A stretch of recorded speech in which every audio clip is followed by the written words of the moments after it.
Get in, nerds. We are playing Victoria 3. We are playing as Spain, and we're still, let me see. What are we currently doing? Let's see.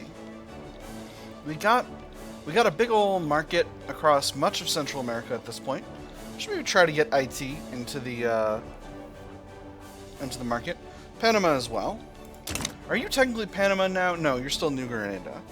El Salvador and Los Altos as well, and maybe we'll see if we can snag Mexico. They're in the midst of the war between France and Venezuela, so we'll see kind of what comes of that. But if I can get Guatemala down to subject, which I'll be able to do very soon, I could maybe move on to Mexico. On the other hand, I don't want to do that quite yet because I'm trying to get Portugal down to be willing to be a puppet state, because once Portugal is willing to be a puppet state, I'll be one step closer to annexing them. And that I definitely want to do. Je ne Cole has been unlocked. Excellent. Before we do anything else, let's go ahead and upgrade the production methods for our naval bases. That's going to make life a lot easier. I can build power block statues. Let me see, these provide me with extra prestige, infrastructure per population, and loyalists from political movements. I think that's definitely worth it. Y'all are going to hear this sound a lot. Alright. That's all I'm going to do for now. I'm just going to build them over here in Iberia, in the peninsula. I can definitely increase the size of my construction sectors with the amount of cash flow I've got running. So let's go ahead and do that.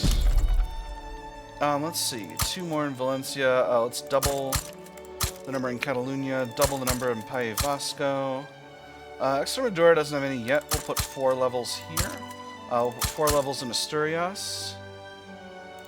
And 2 levels more in Galicia. And what's that going to put us at? It's going to put us at 86. It's an almost 33% increase. Let's throw those at the top of the queue. Am I being wild by spending all this money? Maybe yes. Am I at my gold reserves? Also yes.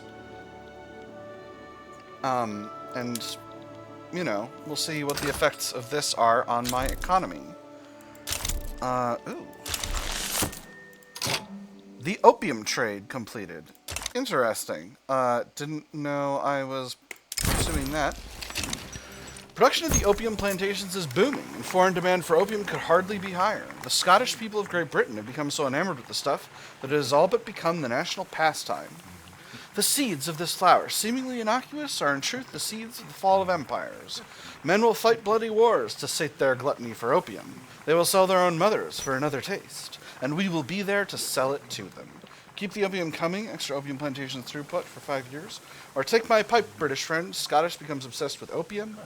We get a bunch of trade advantage. Gosh. That's extreme. It seems so extreme to give someone else an opium obsession. That's a permanent market. No, I'm not gonna be evil. I'm not being evil this playthrough. I'm just gonna say keep the opium coming. How is opium operating in our market, by the way? Must be very cheap. It is very cheap. But that's fine. Should I subvene export? I don't think so. I don't think I should. Let's see. Dyes are doing just fine.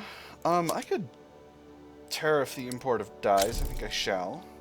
Nordestino National Awakening. Very cool. Should I tariff the import of coffee? I think so. Anything we're significantly importing. There's no mass immigration from Brazil. Very cool. What about liquor? Seems reasonable.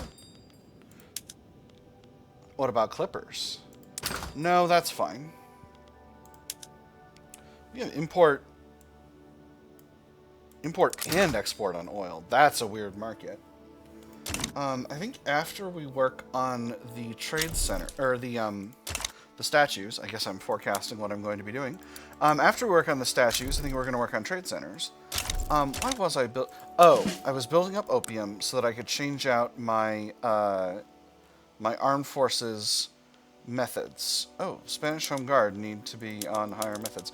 Actually, oh, I have access to luxurious supplies modifier. I'm definitely going to do that. I think I can afford the cash flow. And do I activate opium? Maybe. I think first of all, let's... oh, I'm still in a war over here. Hold on. Before I do this... Johnny, are you fighting? You're fighting. Alright, well, let's get this done first, and then we'll deal with that. Come on, high-powered small arms. Oh, by the way, getting close to being able to suppress positivist organizations again. Very nice. Come on. You can get them. You can get them. And there it goes. Alright, so... we're going to deactivate first aid and activate field hospitals. This is going to goof up organization and whatnots in these armies, but that's okay. Oh, I goobered it. Alright, that's alright. That's alright. Now, do I activate the opium method? I think since opium is currently pretty cheap in my market and I'm producing even more of it, I think the answer is yes.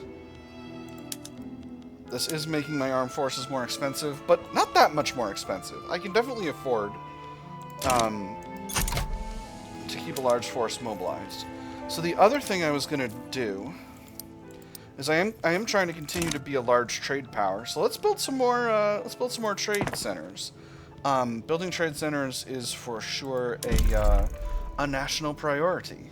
Don't crash. Oh, I did this at the same time as it was saving. That's why. All right. Oh, I can't do that from this screen. I can do it from this screen. Trade capacity. So Galicia, you're good. Asturias, you're good. Leon, you could use more. Castilla Vieja, you're good. País Vasco, you're not good. 10 more levels trade capacity. Aragon, 10 more levels trade capacity. Catalunya, would be shocked if Catalunya was good. 15 more levels trade capacity. Valencia, new mandate. Let me just assign that. 15 more levels trade capacity. Castilla Vieja, 15 more levels trade capacity. Murcia, you're doing fine. Alta Andalusia, ooh, Alta Andalusia, you need 15 more levels. Baja Andalusia, you're okay. Extremadura, you're short. 10 more levels. I believe that's everywhere. Yeah, that's everywhere. So, I'm going to throw these power block statues at the bottom of the queue, because these trade centers, they build really fast. Alright. Still working on the high-powered small arms, but that's not going to be long. And hopefully that will really increase the profitability of our armaments syndicate. Do they need to be prosperous in order to do this? No, they're getting there. Alright, that should be ready to go pretty soon. There we go, perfect. Alright, so now we're building high-powered small arms, and that's delightful. Now, let's take a look at our most expensive goods. Still quite expensive steel. Interesting. Glass, of course, ridiculously expensive. Maybe the answer is we increase our subvention for porcelain export. Let's take a look at our glass works before making that decision. Obviously, I can increase the size of the steel industry. That's no problem whatsoever. Glassworks, we are fully employed. All right, so we don't need more. We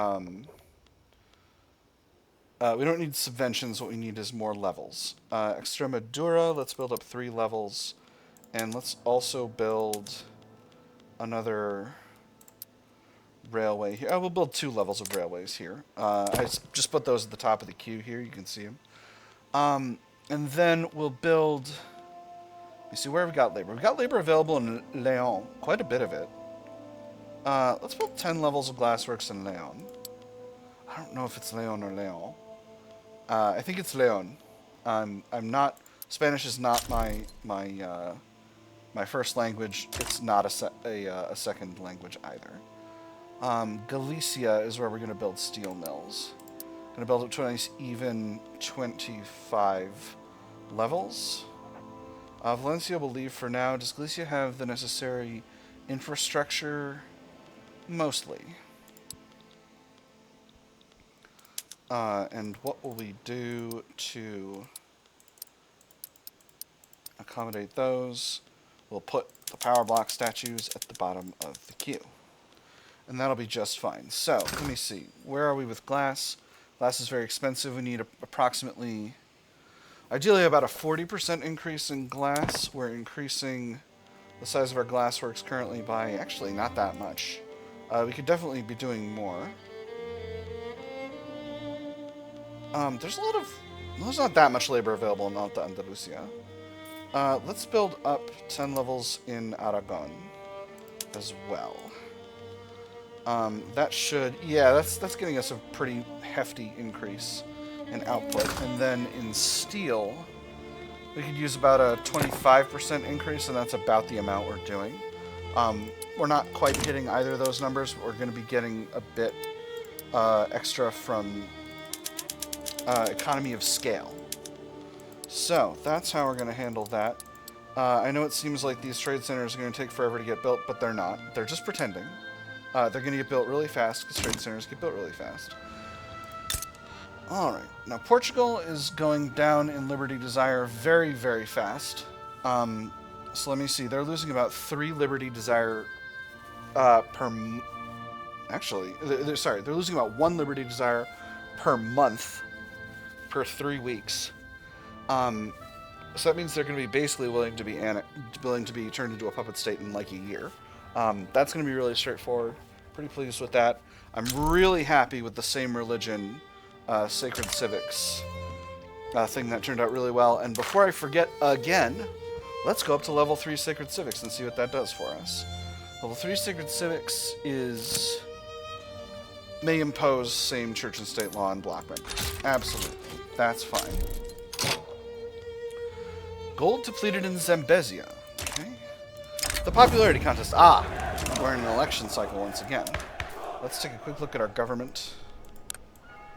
We have the Democratic Progressives in power right now, consisting of the rural folk and the trade unions. The Progressives are only the industrialists. The landowners have joined the moderates. The Patriotic Union are still only the armed forces.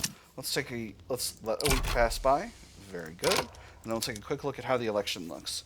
Looks like the Democratic Progressives have a very high projected votes with only a middling amount of momentum, so that's good for them in terms of holding power. The popularity contest. Queen Isabel de Borbon's desperation for the approval of her subjects has inspired Alberto Izaguirre to further the Democratic Progressive Party's views. Look now at this failed order, this appointee of God. A man who barely knows what day it is, let alone how to tie his own shoes. Attended for his every whim by you bakers and cobblers, Sorry, that was a really bad line read. Attended for his every whim by you bakers and cobblers, you tailors and butchers. And now he rewards his favorite flatterers with the sweat of your brow, your very lives. If God appointed him, then I say God is a fool. No. I say God is dead. Rally the people in the city squares, extra momentum for the Democratic Progressives. Address the Queen's loyal thinkers. Not as much momentum for the Democratic Progressives. Isabel de Borbon loses some popularity. Or enlighten the faltering Queen directly. Stronger and happier intelligentsia and trade unions, reduced authority. Let's rally the people in the city squares. Let's throw some momentum the way of the Democratic Progressives. I think that's the most reasonable way of going about this whole situation. So let's see. What's going on here in Austria? Oh my. I see. Austria and Two Sicilies are going... Oh, I see. Two Sicilies is going to try to unify with Parma, which is here. Lazio, which is here. It's Rome. Sardinia, which is here. Here. Not here. That's Corsica. And then Kusenland and Savoy, which are both owned by Austria. Interesting. Now, I could be pulled into this, but we'll see what happens. Meanwhile, the Netherlands wants to give us Good Kusk, split state in the Gold Coast, for Mauritania. Gold Coast. Gold Coast. That's what Gold Coast means. Oh man. Maybe I'm wrong about that. Maybe it's a false friend, but I don't think it is. In any case, I'm not giving you all of Mauritania for that. So no. In fact, Netherlands. In fact, no, I'm not gonna do that. That would be so extreme. I'm not gonna do it. I do have the possibility of establishing colonial administrations. I'm not gonna do that. I don't think that's very good, to be completely honest. Wow, Two Sicilies is really... Oh, wait. No, Sardinia-Piedmont is not in this. So only the Roman Republic has a front. That's curious. That's quite curious. Anyway, let's look at this election again.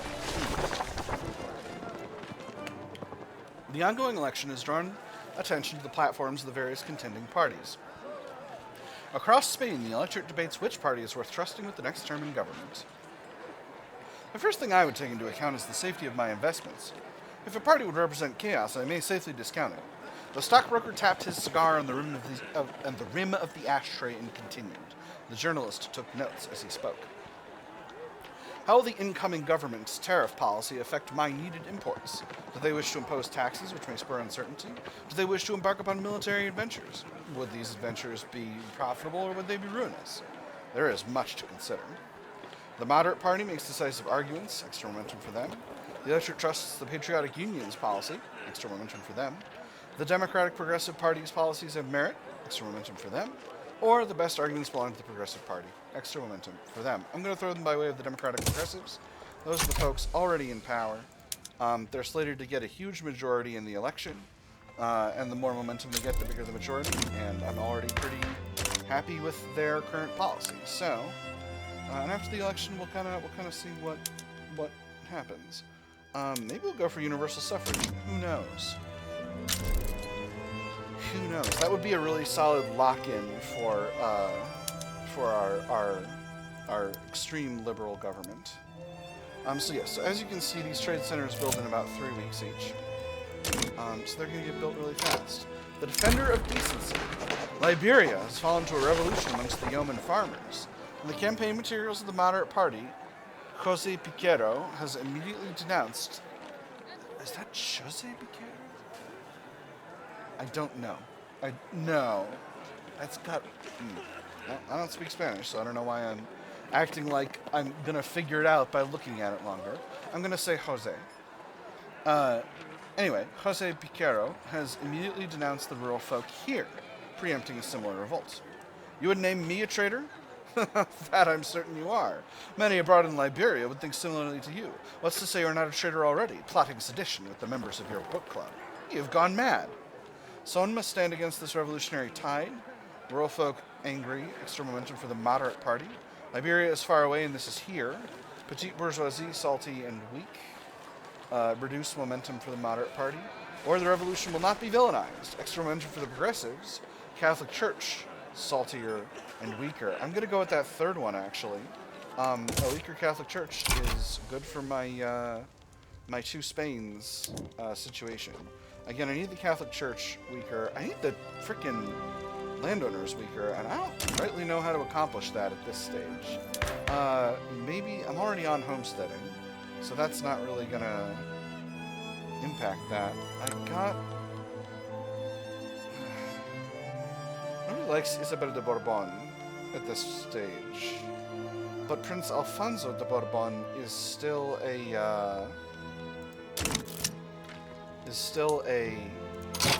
landowners aligned, which is not ideal. And maybe the answer to that is a republic, but we'll see. We'll see what happens. Got a couple events. Let's check them out. Legislation imposed on Puerto Rico refused. Puerto Rico has refused our demand that they enact slavery banned. The ambassador returns, bearing the news of the rejection. They chose pride over progress, he reports. The silence that follows lies heavy in the council chamber. How ought we react to such insubordination? Interesting. I got another option to suppress positivist organizations. I'm going to do that again. They're getting momentum pretty fast at this point, but I'm hoping we can tamp down on that without too much effort. Puerto Rico. Puerto Rico, Puerto Rico, Puerto Rico. What am I going to do with you? You're doing slavery still.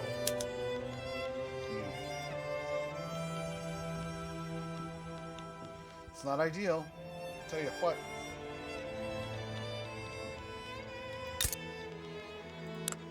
Your population is half Afro-Caribeño and half fluvial Bantu. Oh my goodness. You have a huge... Oh no. Oh, that's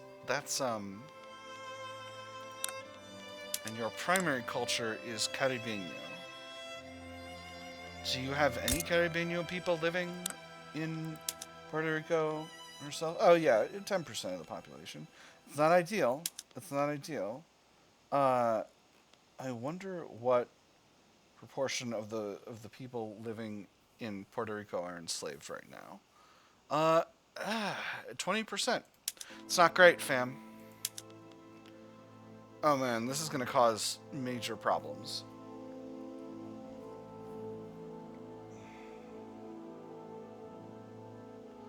Oh, interesting. So, some of these cultural communities are just low and they're going to increase over time. This is tough. This is a tough situation you're in, Puerto Rico, I must say. Expand resource industries, conservative agenda, maintain autonomy. Interesting.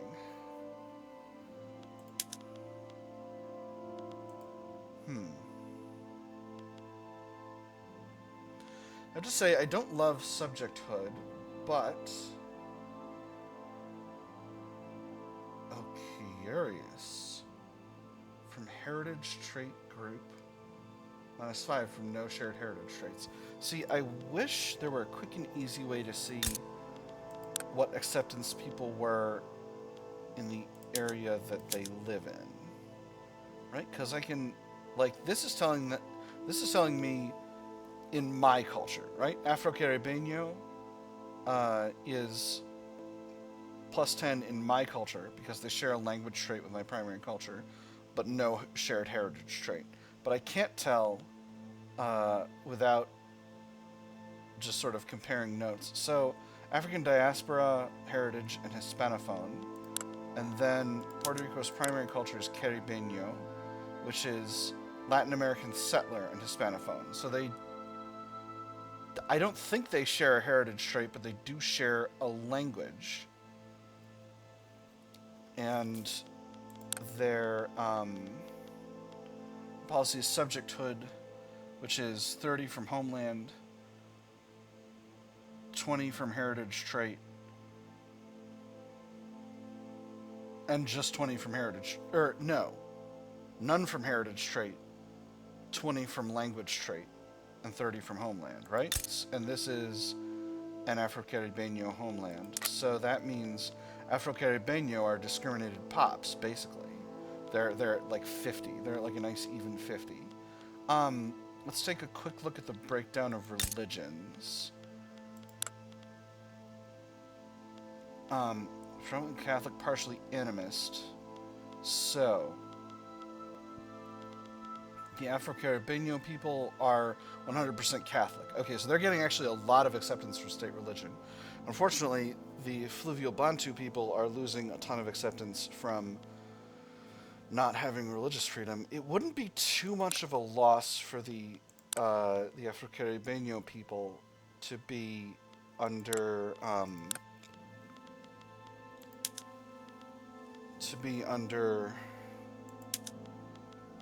total separation of church and state. So I might go there.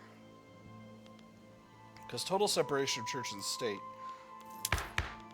is 15 for everyone, versus state religion is 25 for the state religion. And we keep them in the same category, right? Because they'd be going from 75 to 65? Yeah, they would. So their state wouldn't. Well, no, their state wouldn't not change because under state religion, there is an increase in wage for state religion pops, which there isn't for total separation. Hard to figure out. I'm still inclined to do it.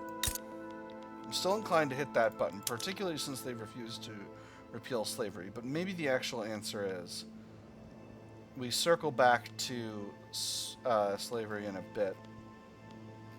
Or maybe the actual answer is we force them to do right to associate. Yeah, I think that's the actual answer. That makes their more progressive pops stronger, their trade unions specifically, and that's going to make getting slavery done with a lot easier. Anyway, workers of the world.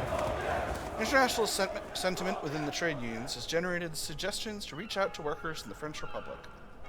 I don't understand how you would let someone like him into our home. Are we to host people from all corners of the world now? This man has my life in his hands every day in the mine.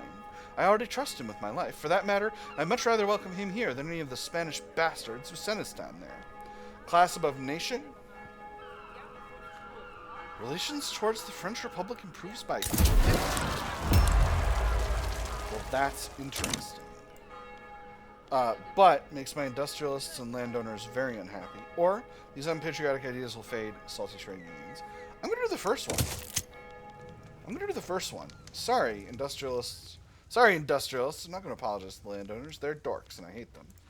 A tumultuous campaign. Whilst campaigning for the Progressive Party in the turmoil-racked Tripoli, Victorino de la Cerda has been attacked and brutally beaten by a group of unknown assailants. When the crowd cleared and the screaming stopped, all that was left in the street was his prostrate form, bruised, cut, and barely recognizable as the titan he'd represented not 5 minutes before. Some rest and recuperation would be best. He becomes scarred. It makes him slightly more popular. Costs the progressives momentum. Get back on the trail right away. He becomes wounded. That costs him a lot of character health. He's a positivist. Not ideal. Gives them some momentum. Or, of course, we know who it was. It was us. He gets wounded and shell-shocked. Spanish electoral confidence is reduced. Reduced momentum for the progressives. I'm just going to do the first one. I think that's fine. We're doing big freedom here. Now, let's take a look at some of our other areas. Cuba has banned slavery. Honduras has banned slavery. Santo Domingo has banned slavery. I'm just making sure we're... Interesting. Santo Domingo has banned slavery. Nicaragua has banned slavery. I think all of the Central American republics have slavery banned. Ooh. Beautiful. Alright, so they're going to right to associate. El Salvador I don't have control over yet. Let's take a look at the... So the Quinto still has legacy slavery. Peru, Bolivia has banned slavery. Argentina has legacy slavery. Chile has banned slavery. Alright, Argentina, it's time. Peru, Bolivia, you're good. Quinto, it's time. The despot of St. Petersburg. Opposed to the arbitrary and illiberal rule of the Tsar of Russia, the intelligentsia have fallen in with the Anti-Russian Association. To all those who cherish liberty, Russia, under the boot of that pernicious Tsar, stands out as an example of the very worst excesses of despotism. In no country is the indomitable right of every soul to strive towards his own destiny obstructed, as it is in Russia, and in no country is a greater threat found to our own liberty than in Russia. Russia must fall, for if it does not, we will fall in her place. Down with tyrants, down with Russia, they join the Anti-Russian Association, or sometimes a firm hand is needed to govern well, they don't, but they become angry. The intelligentsia are fully marginalized and are going to remain so until the next election cycle. So, I can ignore them. I don't need to care about their opinion. Argentina defers enacting slavery ban. Very well. That's all right then. Let's see.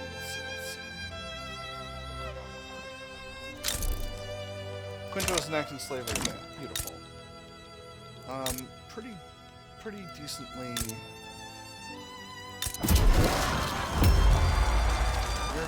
You're rather poorly, aren't you, Guatemala?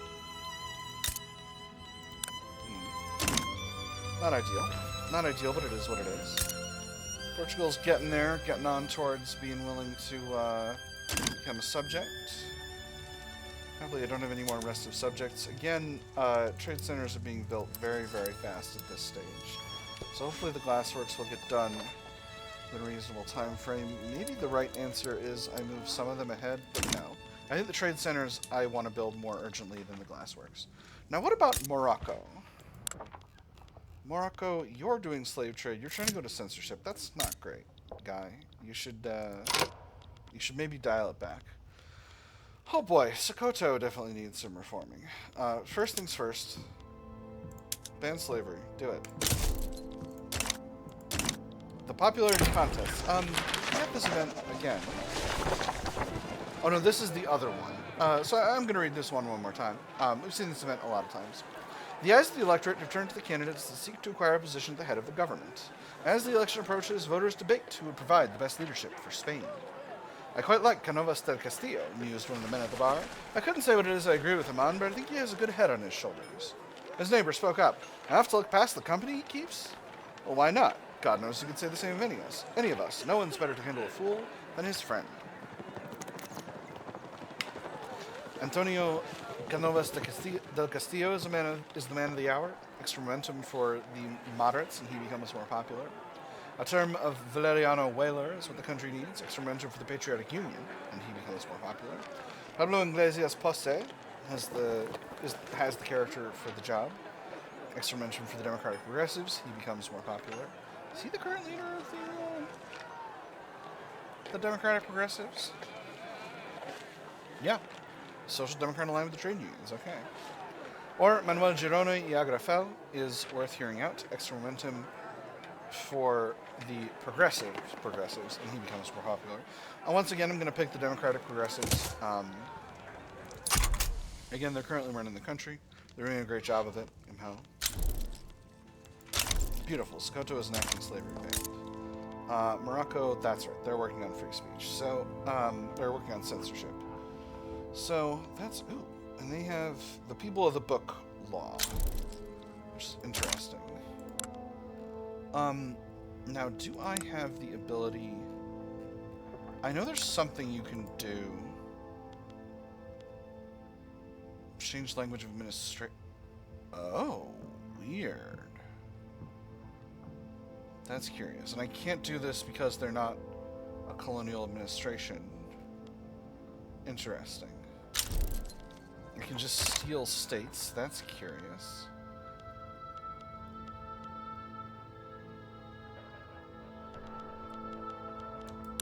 And the way I make them a colonial administration is by turning them into a presidential republic, I believe. And there is... Oh! The Spanish-British Union has dissolved due to political changes in the country. Lovely. So, the Democratic Progressives have won the election in a landslide. The trade unions will join the PSOE during the next elections because they're led by a social democrat. Are either of you... The armed forces are going to join the moderates. The intelligentsia are going to stay where they are. You guys are utilitarians. Interesting. Alright, so I was talking about changing things up. I could go to Universal Suffrage. The industrialists would continue to be a huge mad. My Liberal Party would be happy about it.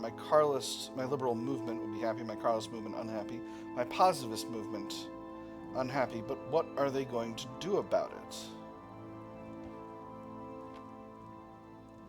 Carlists are probably going to be quite garbo about it, to be completely honest. Both of my ruling pops are going to make this happen, though. So let's go ahead and hit the button. We'll start working on Universal Suffrage. I can negotiate, but I don't feel a desire to.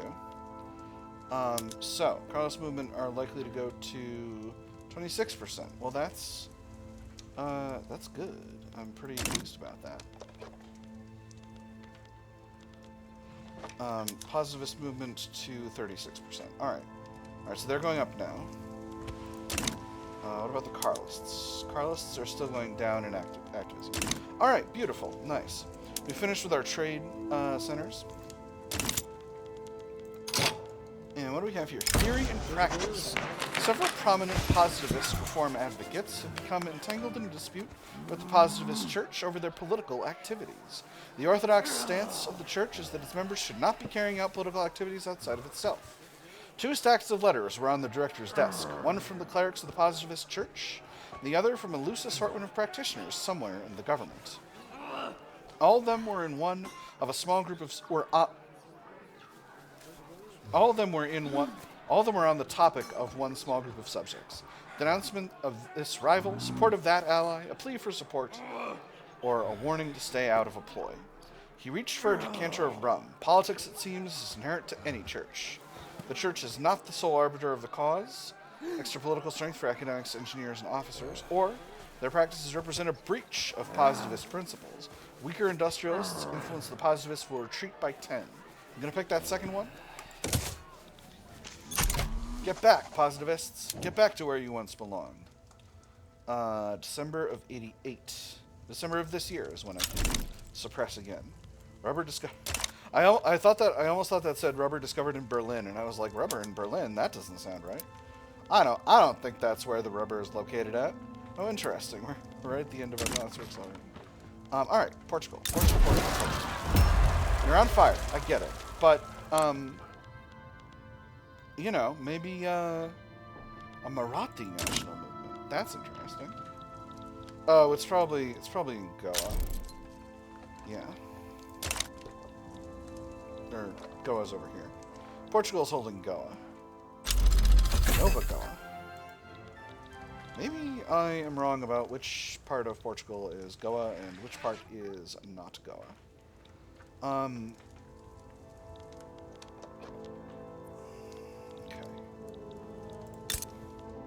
Anyway, I've got pan-Iberian ambitions, and soon they'll be one step closer to being realized. I'm lower on authority, and that's okay. Annexing Portugal is going to be a very good thing to be able to do overall. So this is going to give me a treaty port, I believe, because Nova Goa is a treaty port. It's also going to give us some territory here. Gaza, are you my subject? No, you're Britain's subject. Gosh dang. If I take over Angoshe, I can simply do that. Let's wait until I've got Portugal more under my thumb, though. Ah, perfect. They're going down in Liberty Desire, so there's autonomy. Yes. And I guess they're moving down at a very healthy clip, and now I can go ahead and use subject payments, which is just fine. Cariban, National Awakening. Ooh, interesting.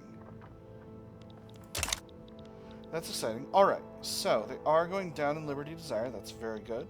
They're feeling rebellious, but I don't think they're going to rebel at all. Siam backs down. Interesting. Let's take over Angosh. And the reason we're doing this is that we can hand that territory to Portugal. No one that I'm scared of is interested in stopping me. So I should be able to simply send the Spanish Expeditionary Force to the front to handle this war easy peasy.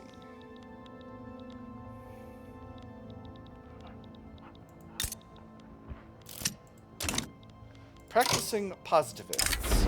The philosophy of positivism has spread among the positivist church, with many engineers, academics, and officers adopting its scientific principles in order to fulfill their reformist ambitions. Natural law was one of the first things to go under this new judge. One gavel stroke and thus ended any claims to the naturalness of any man seeking recompense for damaged goods. If there was no explicit command from governance to do so, it was no law to be followed, merely guidelines to be interpreted until commands are set forth. A great benefit to the reformist cause. More positivist characters for 10 years, the influence of the positivists will progress by 10, or there are surely more reasonable forms for politics. Positivist characters will be slightly more likely to appear in Spain for the next 10 years instead of more likely, and the influence of the positivists will retreat by 10. Gonna hit that second one. I want their influence retreating. How are they going? This still got quite a bit of activism among the positivists. The fact that I'm going to Universal Suffrage is not making this this event chain any easier for me. But they are where they're going to end, so that's good. They really don't care that much about universal suffrage, and that's frankly good for me. I cannot yet reduce the autonomy of Guatemala, even though I wish to, because I need to make sure that Portugal remains below 75 liberty desire, because if they get above 75 liberty desire, they could maybe ask me to be more free, and I don't want that. We are facing a significant shortage of engines, and part of the reason for that is because we don't have the Tuat uprising. And part of the reason for that is that we need more, is that steel is expensive. Let's take a quick look at our motor industries. We genuinely do not have that many levels. They are fully employed. I could throw a few more levels of industry into these places. Let's do it. 4 levels in Alta Andalusia, 4 levels in Castilla Nueva. Not that many, all told. Do I put them at the top of the queue? No, I'm going to put them below the... Actually, I'm going to put them below the second set of glassworks. Nah, those glassworks are going to get built real quick. They're going to get built real quick. And we're in voting. Alright, well, the path to universal suffrage is quite straightforward, it turns out. So where else do I have territorial ambitions? Swaziland I should take. Waterborsland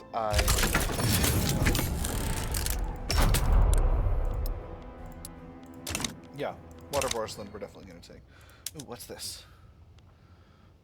Philippolis. A Philippolitan modernist revolt. Where is Philippolis? Oh, this tiny country here. Beautiful. And a new mandate. My mandates are full right now, so I don't need to necessarily do anything about that. Portugal, old buddy, old pal.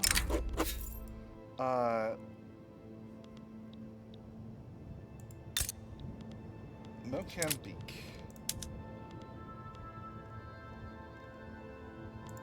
Needs to be yours. I've got to get that territory eventually anyway. So it's fine. Alright. Trade unions petition government. Pablo Iglesias Posse, charismatic leader of the trade unions, has approached the government with a plan to enact right of assembly. A successful enactment is certain to contribute to his reputation as an effective politician. A word, please. The minister, halfway out the door, startled at the sound. A man stood in the hallway, bearing a leather-bound dossier. Iglesias Posse, he knew. His appearance was unmistakable. Yes, of course, he said. Should I? Iglesias Posse gave a nod and handed over the folder. At least 100 pages, judging by the weight. I'm looking to raise the first draft tomorrow, he said. I would be honored to have your support. We'll see what we can do. Pass right of assembly, offer them wage subsidies as a compromise, or they must understand the present situation doesn't allow for this. Reduce legitimacy and trade unions unhappy. Let's take a quick look. We currently have no welfare. Going to wage subsidies would increase food security and would raise building wage targets, which is good. Yeah, I'm going to go for wage subsidies, actually. Let's offer them wage subsidies, so we'll go there next. We're establishing a social safety net. Positive stage, we're getting there. Actually, we'll be there really soon. We're almost there, in fact. Bam. Suppress sponsorship organizations. Now, Portugal's liberty desire is a little bit lower now. I should have waited, but I didn't want to be holding that territory for too long. Holding very small fragments of states is generally a poor long-term plan in my experience. Oh, right. I was going to electrify the country. That was a thing that I was going to do. So, how much electricity am I going to need? It's largely going to depend on the size of the urban center, because that's the building that's going to use the most electricity. These use 3 units per level, and electric plants produce 25 electricity per level. So 42, that's 120. We're going to need 5 levels of power plants here in the capital. Next, we're going to go to Castilla la Vieja, and we're just going to go clockwise around the country from there. So we got 12 levels of urban centers. That's going to need 2 levels of power plants. País Vasco, same deal here. Aragon, same thing. Catalunya, 31. So that's going to mean 4 levels are needed. Valencia, 22, then call that 3 levels. Murcia, level 9 urban center, let's call that. I guess only 1 level would be needed. Maybe I'll build 2 just out of an abundance of caution. Alta Andalusia, 24 levels of urban centers, so that's 72, let's build 3 levels. Baja Andalusia, 13, let's go with 2 levels. Extremadura, 14, 2 levels. Leon, 10 urban centers, we'll go with 2 levels there. Galicia, 12 levels of urban centers, we'll go with 2 levels. And Asturias, finally, level 7 urban center, just build 1 level here. We'll build 2. We built 2 in every other area in metropolitan Spain. No reason not to, no reason to worry about it. Let's throw these power block statues again at the bottom of the queue. Why do I keep moving the power block statues to the bottom of the queue? The answer is because they take forever to build and the bonuses are not that great. I do want to have them built eventually, but I still want to work on other stuff at the same time. Botched a boycott.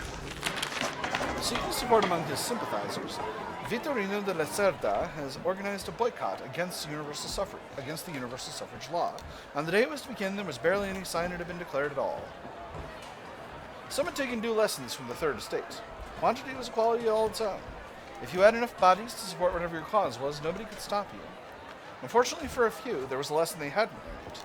People need to either like you or like your cause. Inform the printers about this blunder, extra enactment success chance, and Vitorino de la Cerda becomes less popular, or everyone has a price for fealty.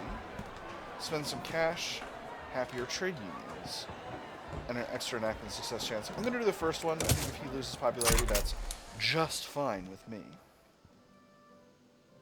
Socialist revolt in Poland. Cool. Oh, I want there to be more Poland.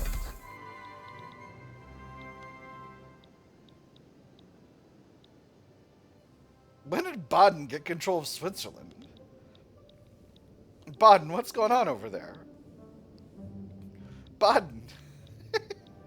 Oh man, things are very silly in Central Europe here.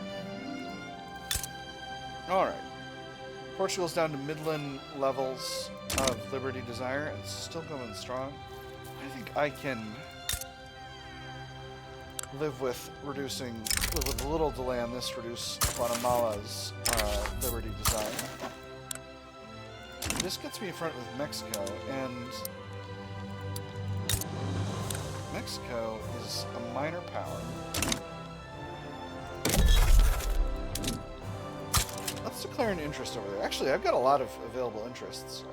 Let's declare one in England. Declare a few more interests in India, perhaps. and 1 in Japan. You know what? We'll declare an interest in Japan. Surely this will be reasonable. Alright, now those will sort themselves out as time goes by here. Still working on glassworks. That should be dramatically reducing the price of glass before too long. Why is there... Beautiful. Alright, so universal suffrage is going to pretty well lock in the trade unions as the leaders of the country. Now, the biggest question. Do we go for a republic or not? If we want to marginalize the landowners, the answer is we probably have to. But I like being a constitutional monarchy. I think that makes sense for the country. And in any case, we don't need to go there yet because we promised our trade unions we would do wage subsidies. So let's do wage subsidies. None of our movements are going to be bothered by that. So let's do it. Let's look at institutions. We're still a little low on policing. I generally put more into policing, but I've got a lot of institutions, and I don't want to create too top-heavy an economy here. Cash flow is going crazy. Economy is shooting upward. We're at number 4 in terms of total economy, but it's a long way to overtake China and Britain. We own a pretty rock-solid majority of our own economy at this stage. There's our interests. So, Mexico.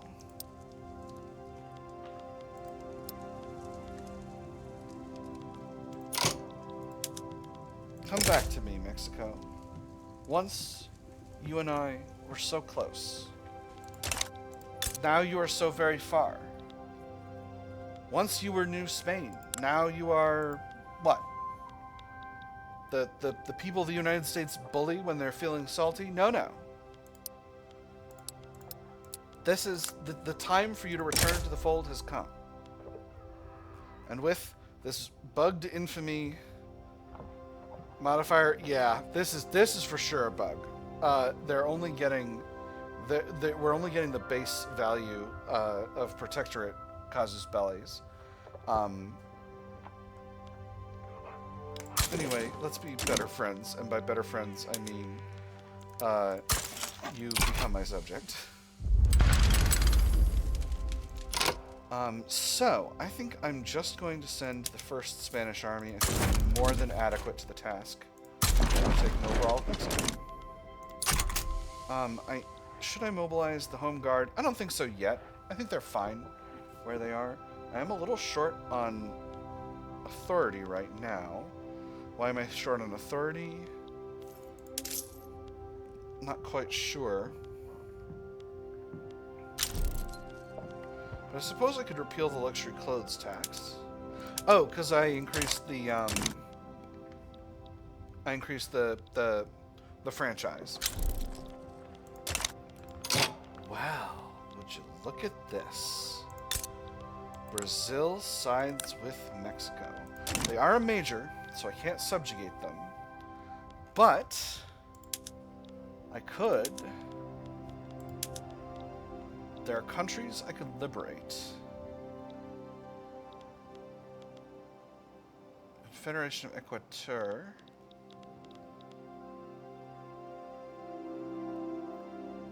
Where is this? It's here. It's this entire area. Alright. Oh my. Okay, hold on. Bahia, that's here. Santa Catarina, that's down there in the south. Confederación del Ecuador, that's this big whole area. Creo para. Oh man, I want it so bad. Piratini, where are you? You're down there. Amazonia. Ooh, ooh, ooh. Angola. Angalahanga. It's here. Yucatan. That's... Yucatan and Maya are both in Mexico. Let's, heck it. Let's dismember Brazil.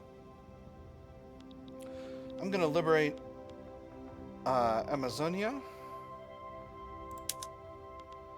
And I'm going to liberate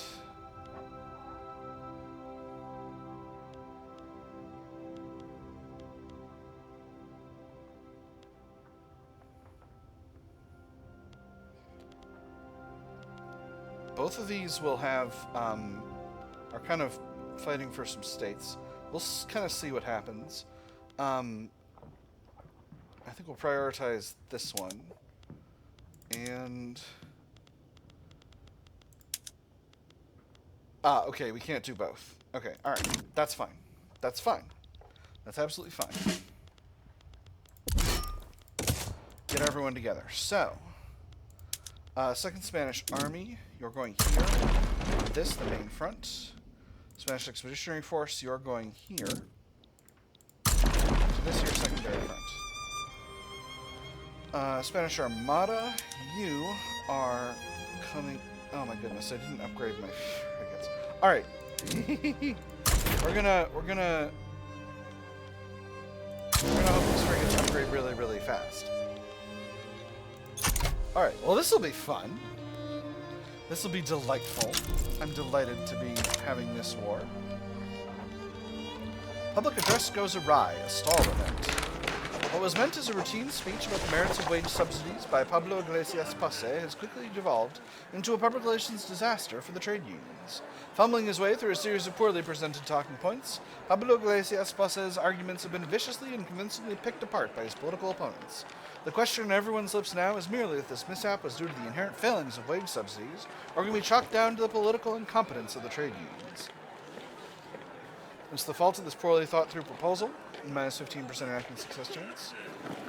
Pace must take the blame for this setback, reduce enactment success chance, he becomes less popular and the trade unions become weaker, or scrap the current draft and make a show of a rewrite. One setback, increase enactment time, but increase enactment success chance, and he gets slightly less popular. I'm going to pick this last one. I'm okay with taking a setback at this stage. That gets us up to 44% success chance. Maybe it'll be smooth sailing from here. We'll see. Movements are looking okay. Movements are looking just fine. Positive stage. I can suppress again in December.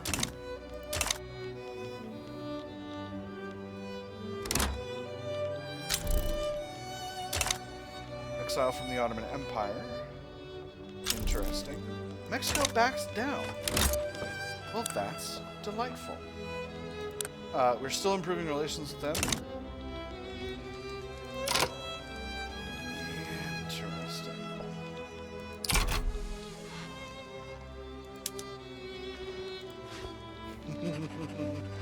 I won't lie to you all, I still kind of want to liberate a bunch of countries from Brazil, I'm not going to lie. I got really good cash flow, I got a large army, I kind of want to do it. I'm almost up over India in terms of prestige.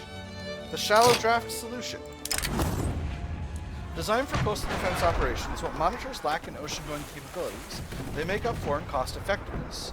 Admiral Castro Mendez Nunez has informed the Admiralty in Madrid that his fleet would keep any foes away from Spanish waters. Sir, while it might indeed look like a cheese box on a raft, I assure you that the 15-inch guns she carries in that box of hers are no laughing matter. Secure shores means secure commerce. Extra trade center building throughput. Let's orient our naval doctrine around them. Extra navy defense. Or we don't win by having the best ships, we win by having the most. Extra military shipyards throughput. Reduce navy offense and defense. I'm going to orient our naval doctrine around them. Now, what does that do to my ironclads market? Ironclads market's doing fine, although I am importing a lot of ironclads. Let's go ahead and set an import tariff on that. I should be producing a lot of my own, most of my own military. And in fact, my shipyards are here in Spain are largely producing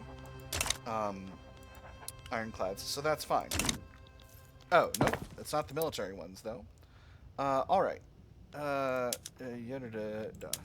we go. Perfect. Nailed it. What does that do with the market? Oh, actually, just swap over. Just swap. It'll be fine. It'll be fine. I don't know why. I guess a lot of people are buying our man o' wars. Ironclads are doing fine, though. What if we subvene exports? That'll be nice. That'll help us keep building them. I guess I didn't really need to do that, but it does help quite a bit. And now we're a fully monitor-based armada. So, I maxed out for my power block, so that's just fine. I can leave. That's very funny. Extremely funny, in fact. Afro-Caribbean National Awakening. Very good. How is Mexico doing in Liberty Desire? They're going down. They'll be going down faster when relations are not so bad, which they currently are, but will not be for much longer. I'm not at all concerned about it, really. Now, Portugal. Considerably, still hurtling downward in Liberty Desire, which is very good for me. Do I want to build myself another army?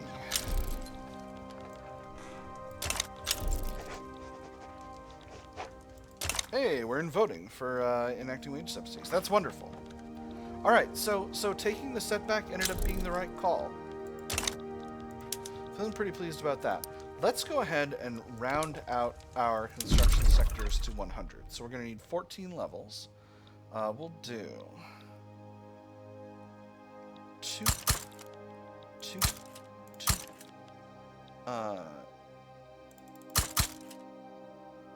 4, that's 10.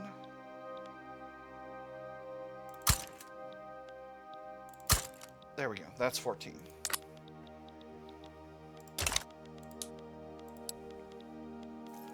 I hope the market can handle that. There's socialism researched. Wow, we are exporting a lot of dope. I am selling a lot of dope. Wow, I am selling a lot of dope. I did not expect to be selling this much dope. Molly, can you handle any more dope? Only a very small amount. Well, you can handle more in Eastern Mali. Let's do it. Indian Uprising. Ooh, look at this. Yes! Based.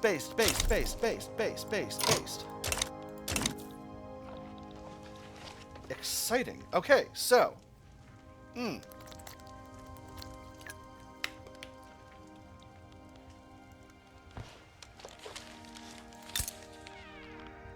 So, an India explosion has occurred.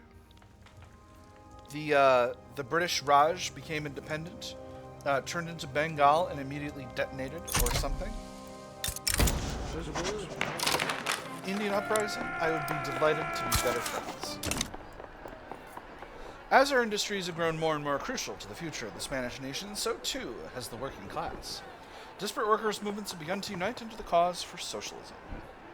In the development of modern industry, therefore, cuts from under its feet the very foundation upon which the bourgeoisie produces and appropriates products. What the bourgeoisie, therefore, produces above all are its own grave diggers. Its fall and the victory of the proletariat are equally inevitable. A storm approaches. 5% of pops in Castilla and Nueva become more radical, or the world will be free one day. 2% of pops in Castilla and Nueva become more radical. Socialist unrest will increase by 0.5 per month. I'm just going to pick the first one. We're liberalism maxing. So we're still, we're not necessarily going to be wanting to progress the specter haunting the world. I don't know that we would necessarily be able to. I'm going to suppress positivist organizations again, surprising no one. They're probably going to complete at this point, this bar here. But them's the breaks. So, let's take a quick look at the Spectre Haunting the World event. Those of you who are familiar with the channel will be very, very familiar with this. The rising prevalence of socialist unrest within Spain has begun to coalesce into a movement that threatens the rule of the upper classes. The struggle between classes has acquired a sharper edge as Spanish workers adopt the methods and principles of the socialist movement. And there's wage subsidies. Beautiful. The voices of the proletariat cry out for liberty, for equality, and for bread. Workers of the world unite. will fail if at least one of these, the spectre haunting the world progress bar, is reached 100%, or Spain is enacted a variant of Council Republic. If failed, triggers the event of world to win. Communist, anarchist, and vanguardist characters will appear much more frequently in Spain. If time runs out, triggers the event of firebreak. The Spanish socialist movement will be weakened for the near future.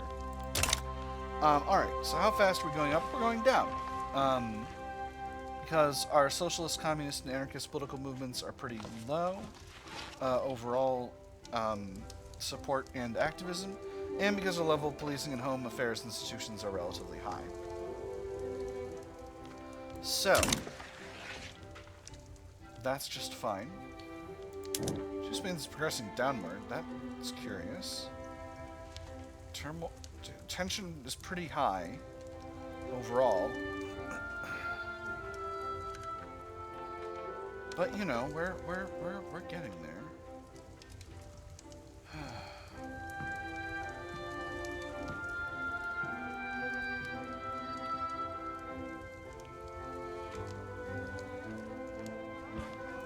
Interesting.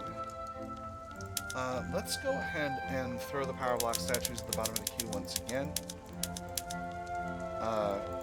We'll build less power block statues and more opium. So, now, Portugal is... Now, we can't annex them until there's a truce, I believe. So we'll be fine on that front. Let's go ahead and grab El Salvador. 2.2 infamy, I'm completely okay with that. Mexico could try to fight me, but if Mexico tries to fight me, I'll just reduce their autonomy.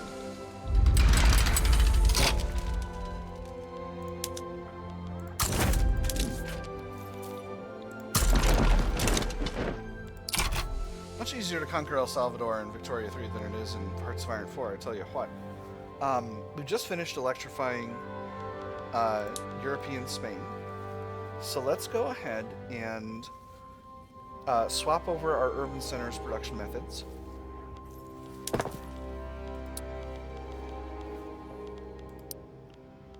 Our urban centers, urban buildings? I think they are. Yes, here we go. To electric streetlights. Right. Only in metropolitan Spain. Well, that's fine. Let's see.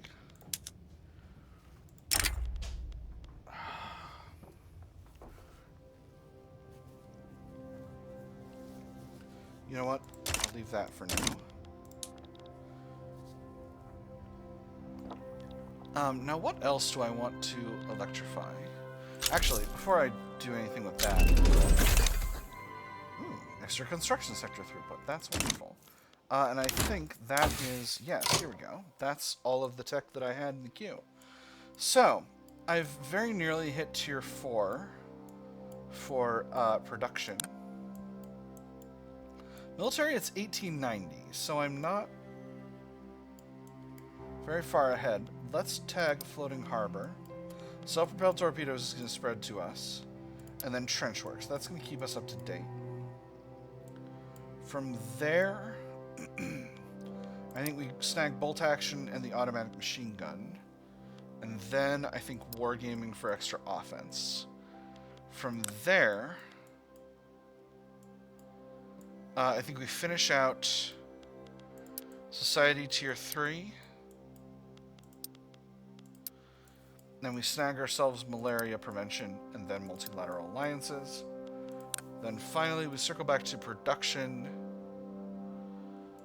Well, after that we'll see what we need in production. We're going to do radio because radio is going to get us new military methods. That's important.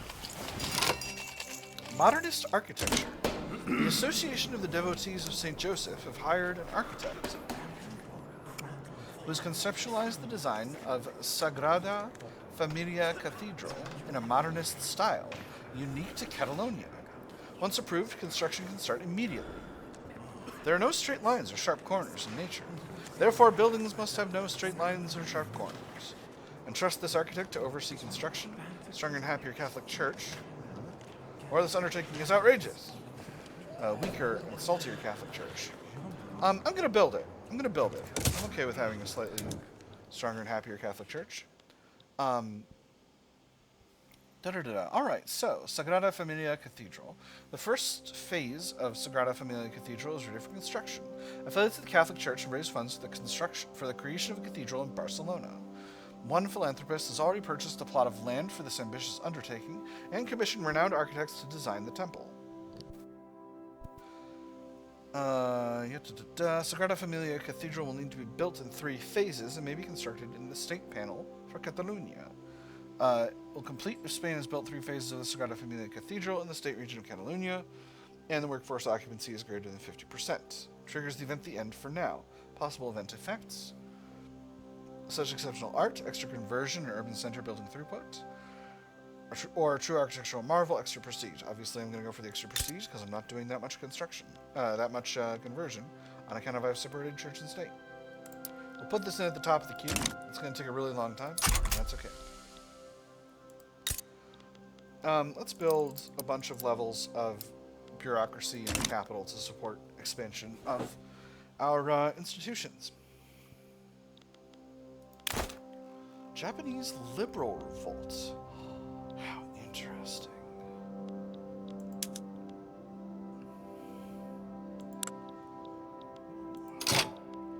Who could step in here?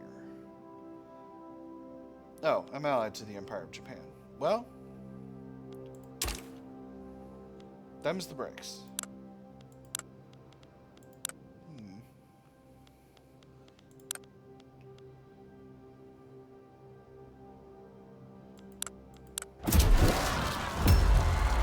Well, that'll do it. No, they got free trade. I'm curious. Maybe I'll build there. Some. I don't know. Right. And what is this? A Mahashatran uprising. Portugal. That's over here.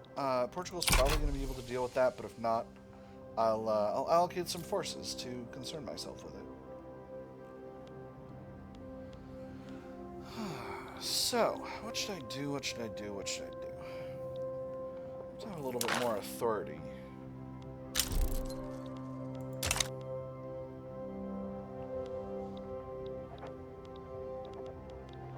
I've got so very much of what was once my great empire under my control at this stage. It's only Uruguay, El Salvador, New Granada, and Venezuela. Venezuela is a subject of Russia at this stage. Oh no, they're not. They're only in the power bloc. Well, maybe I'll go after them next. Russia will probably try to stop me, but I feel strongly that I could take the Russians in a fight.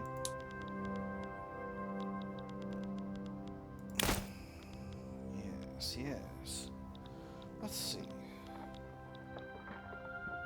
Indian Uprising is actually losing, but to Bengal, who are not a subject of the British. The British and the French are shooting at each other. Mandate available, but that doesn't really affect me. Well, maybe I'll improve relations with Bengal as well. I don't really need the infamy mitigation, because my infamy is doing... There's the war with El Salvador. And there's the war with the Mahashatran uprising. Sokoto, are you still working on banning slavery? You are. Beautiful. In Venezuela, are you in the process of being invaded? No, that's an invasion in that's someone else. That's Britain fighting somebody. Alright, so El Salvador should sort itself out. There we go. The positive epic. The work of the positivists has deeply enshrined their principles within professional circles in Spain. The principles of positivism are assured to guide Spanish professional institutions for many years to come. A big day, a glorious day, one collective, one purpose. We have today in this temple librarians and laborers, shopkeepers and spinsters, carpenters and clerks. What a big day to see so many working towards the betterment of our fellow man. So let us change the order of today's events. Let us begin by offering each other the sign of peace. We are nearing the next stage of our evolution. Extra qualifications, education access, and technological research speed. That's very, very good. Or there's more than one. There's more to do. There's more they may do to lead us forward. It's much stronger and happier industrialists. I don't want that, so we'll go with the first one. And positivist figures will be much more likely to appear in Spain in the future. I'm going to go with the first one. I like extra research speed. That's really cool. How are things going in San Salvador? Not bad at all. Not bad at all. It's a process. It's a process for sure. Beautiful. Is there a volcano going off somewhere? Earthquake, perhaps? Interesting. El Salvador's Liberty Desire is going down very rapidly. Very good. So, now, I was going to go after Venezuela next, and I think that's what I'm going to do. Russia will step in. Denmark will step in. Neither of them I'm particularly concerned about. How much prestige has Russia got? 846. Of which 248 is from Army Power Projection. I've got 2,073, of which 389 is from Army Power Projection. Yeah, I feel like I can take them. I feel like I can take the Russians. I'm gonna do it. Venezuela? You're coming with me.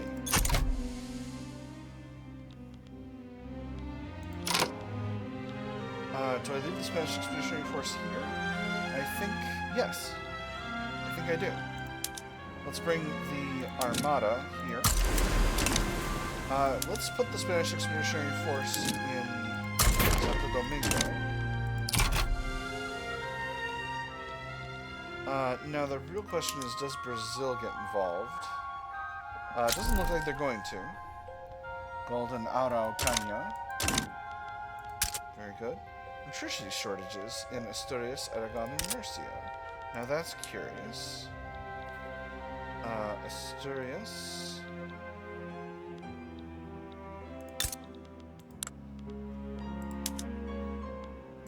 Because the power plants are not hiring. Aragon. Same deal. Murcia. Same deal. Alright, so let's just subsidize them. No reason not to subsidize them. Self-propelled torpedoes, that's looking good. Spectre hunting in the world is now going up by a little bit, but I'm not super duper concerned about that.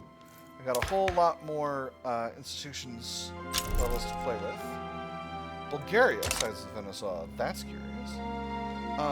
Let me see, Social Security, let's go up to 50%. Let's go up to level 3. That's going to cost us 400 bureaucracy. And there's Russia. And do I max out law enforcement? I think I can afford to do that. So we'll build up a little bit more bureaucratic capacity. Let's build up some in Catalonia. Just a little bit in Alta Andalusia and Baja Andalusia. And a little bit more in Valencia. And that'll be just fine. Organization for the First Spanish Army. Oh my goodness, they don't have a leader. Let me see. You're a ruthless jingoist. You're a ruthless Republican. You're a market liberal. Whew. Valeriano Whaler. Let's bring you in. You get replaced by a Catholic Church guy? Not interested. Alright, Whaler. Turns out you've been a field marshal this whole time. Now, do I mass mobilize?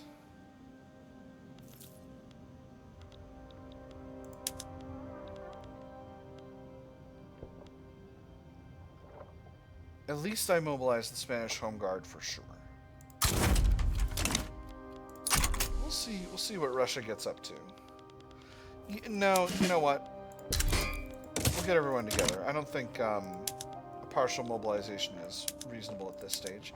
We'll send the second Spanish army because I totally beefed the first Spanish army's mobilization. Oh, these folks should be in Puerto Rico. Puerto Rico is closer to... Oh, that's the same region. Well, that's okay. It's fine. It's fine, I got it. Alright, now, do I want to take anything from the Russians? What could I get? Baltic governorates, that would be fun. Finland, delightful. Oman? Neat. Can't say as I would be unhappy with Oman. What about Mombasa? That's... seems like a complicated situation. Alaska... Kiva. Kiva, I don't have the ability to govern effectively. But Finland? Finland, what religion are you? You're Protestant. Alright, so that's not ideal. Baltic governorates, you're also Protestant.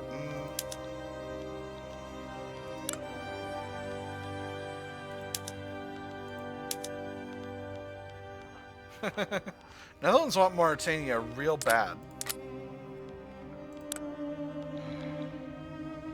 Do I want to do that? Do I want to leverage my stronger naval position to just steal overseas dominions from Russia?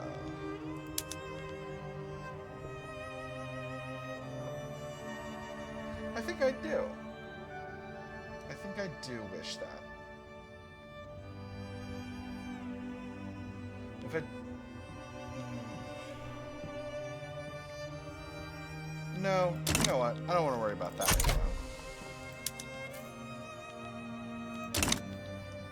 now. Now, what else do I desire to build? What else do I need for my market? I certainly need more, I certainly could stand to be producing more ironclads. So, let's, yeah, let's build up the ship. Let's double the size of the shipyards in Galicia. I can certainly build more fine art. That's a curious thing. Let's expand the Arts Academies in Extremadura. Wow, and I still need more glass. And it's not close, either. I need more glass, and it's shocking. Let's see. Let's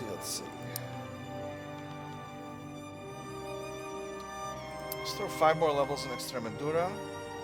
Let's throw 5 more levels in Aragon. Let's throw 10 more levels in Leon. It's a 25% increase. You know what? Let's build up Aragon to level 30. Leon to level 40.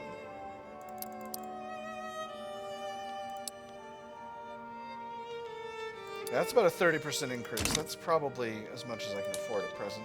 I'm spending a huge amount of cash because all my armies are mobilized. But I can live with that. I'm going to need to deal with this thing for Portugal.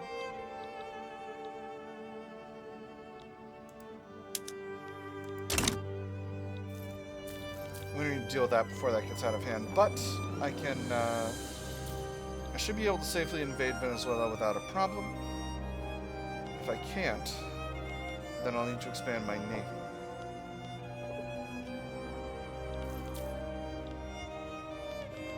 Boy, VK3 is running a little bit slow.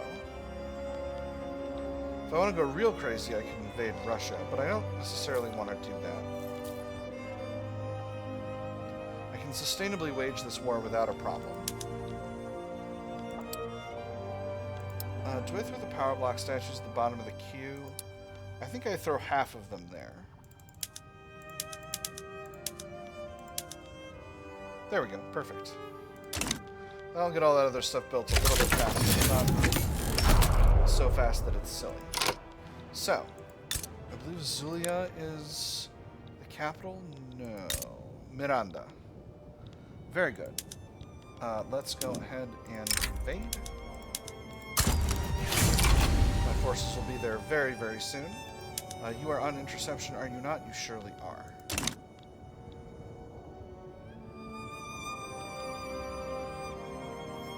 Very good force comparison, feeling pretty pleased about that. You're pretending to be worse than you are. There's Russians coming. The Russians are coming. Everybody to get from street. Do I increase the size? I think I actually increased the size of the Spanish Expeditionary Force. That's what I'm going to do. Let's go ahead and we want to get up to 60. Because that's the size of the fleet. So, do I simply raise the conscripts? I think the answer is yes. We'll throw 5 more levels of conscript infantry in there. That should be just fine. That will get us exactly what we need. Again, this ratio is pretending to be worse than it is. None of them are here yet. As you can see, our force comparison here is actually rock solid. Organized crime. Criminal organizations have begun operating in East Canarias. It doesn't matter if we arrest one person or solve one crime, it will keep going unless we go all the way to the top. Put some funds into stamping out the organizations, costs a barrel full of money, or I'm sure the authorities can handle it, reduced authority. I don't actually have that much authority. But we'll spend the money. We'll spend the money. I don't want to risk my political stability over that. As you can see, there are a number of forces approaching. If things go bad, we'll reorganize our efforts. I'm gonna put. Oh, torpedo boats are better. Could upgrade our monitors into them, but I don't have the ability to do that right now. Let's go ahead and expand the fleet.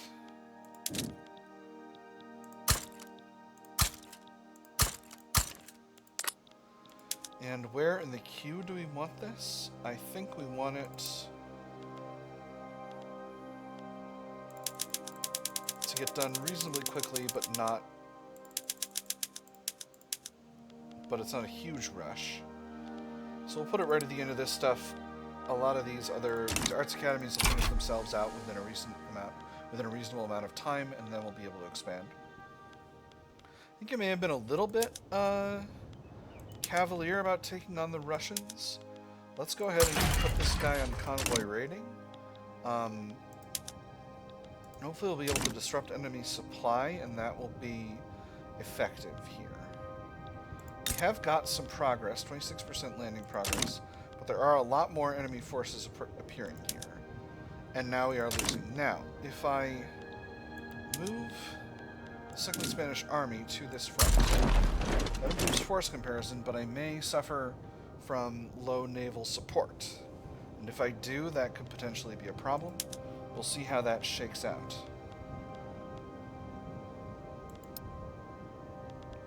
We are now building our new shipyards here, and our new naval bases. This army is almost here. This is going to be a loss again, but we've got our new force here. Low organization. And low organization, they're gaining back their organization. Alright, beautiful. Too much artillery and gosh dang it.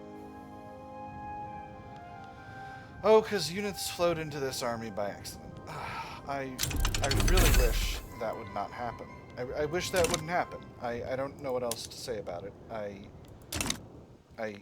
It's frustrating to me that this bug is still happening. After so very long.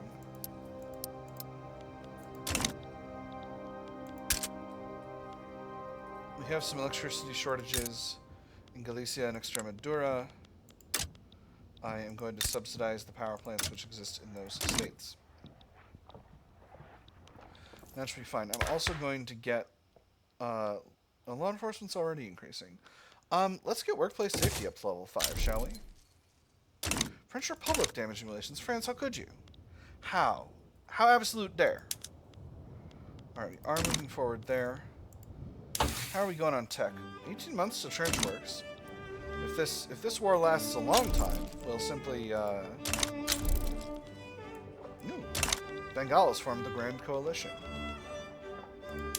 Now, does Portugal have war support protection? They do, functionally. So I don't need to worry about that situation too much. If I really wish to, I could, but I don't wish to. 98% organization, that's probably fine. We're losing a battle here. It's very sad.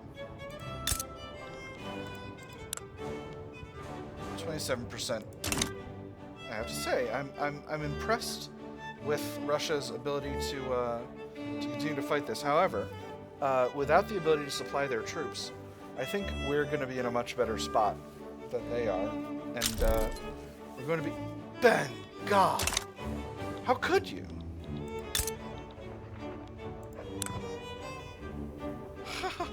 How could you? Can't believe this.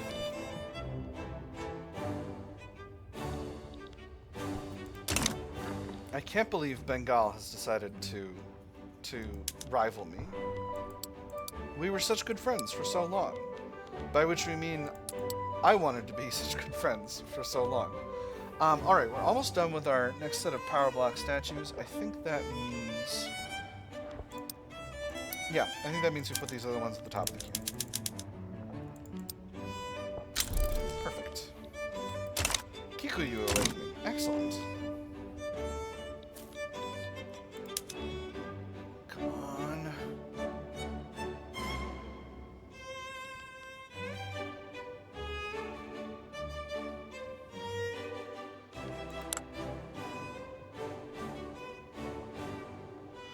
We do have an insufficient naval support situation here. Alright, so I do need to be more aggressive about increasing the size of this fleet than I had originally anticipated, which is fine. Let's go ahead and build a few more naval bases.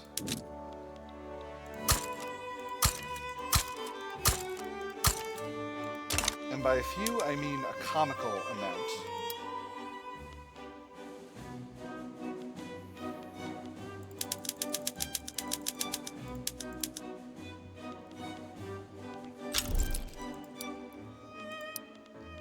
And I think we throw the power block statues back at the bottom of the queue, except for that one that's almost done. And we'll put the cathedral back at the top. Am I being efficient? Not really. Am I going to win? Yes. Eventually.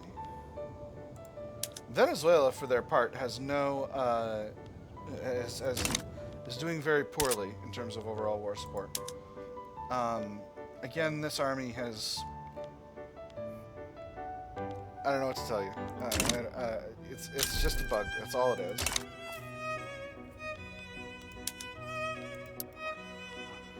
Last works are almost finished. Those naval bases are going to get done very, very soon at this stage.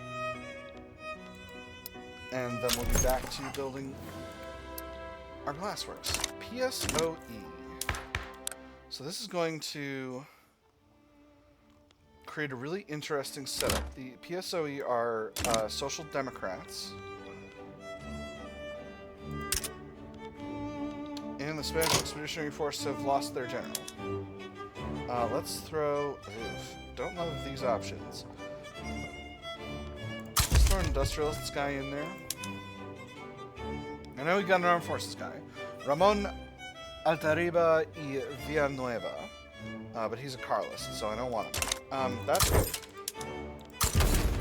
You get a little promotion, but don't get any ideas. So, the week has passed. Let's take a look at the election. The Democratic Progressive Party is likely to lose a lot of votes to the PSOE, but the moderates are also fairly strong. PSOE, I think, has overall higher vote achievement potential. So I think I can nudge them to the top of the queue. A slave revolt in Brazil. Damn, I super want to support them, but I'm fighting the Russians at present. For whom the bell tolls, the aged Manuel Girona y Agrafel, leader of the Industrialists, has unexpectedly expired mid-campaign, robbing the Progressive Party of a cornerstone politician. The question of his replacement is now on everyone's lips. Unexpected. Bah! That old bag of bones was long overdue to me as maker. It's about time that party saw some new blood. Go with the popular but inept candidate. Extra momentum for them and he dies. Or the determined but haughty youngster secures the chair. I'm almost always going to go with a determined but haughty youngster. That always makes the game interesting. Let's see who we got. We are winning this battle. 16% landing progress. So the industrialists are now ruled by Santiago Muguerza. Ambitious, charismatic, and imperious. A 24-year-old and a market liberal.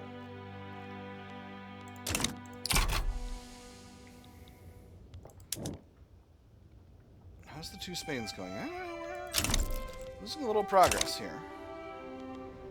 Not what I was hoping for, but there's the breaks. The armada we are currently building has been described by historians as comically large. Like big enough to rival the British, the Royal Navy at this point. The Red Scare. Paulista mass militia. Excellent.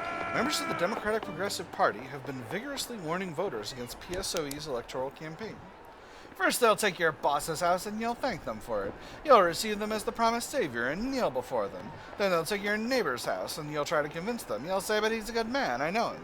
But it won't matter in the slightest. Then they'll take your car and you'll think to yourself, it's fine, I don't need a car anyways. And can you guess what'll happen next? You know what'll happen next. These leftists are traitors to the nation, reduce momentum. This rhetoric is needlessly alarmist. Reduce momentum, but not as much. Government interest group approval -2, or communist literature should be banned. Massive reduction in momentum. Trade unions. Angrier. This is available because we've got censorship. I'm going to say this rhetoric here is needlessly alarmist. I do want the trade unions to continue to run the country.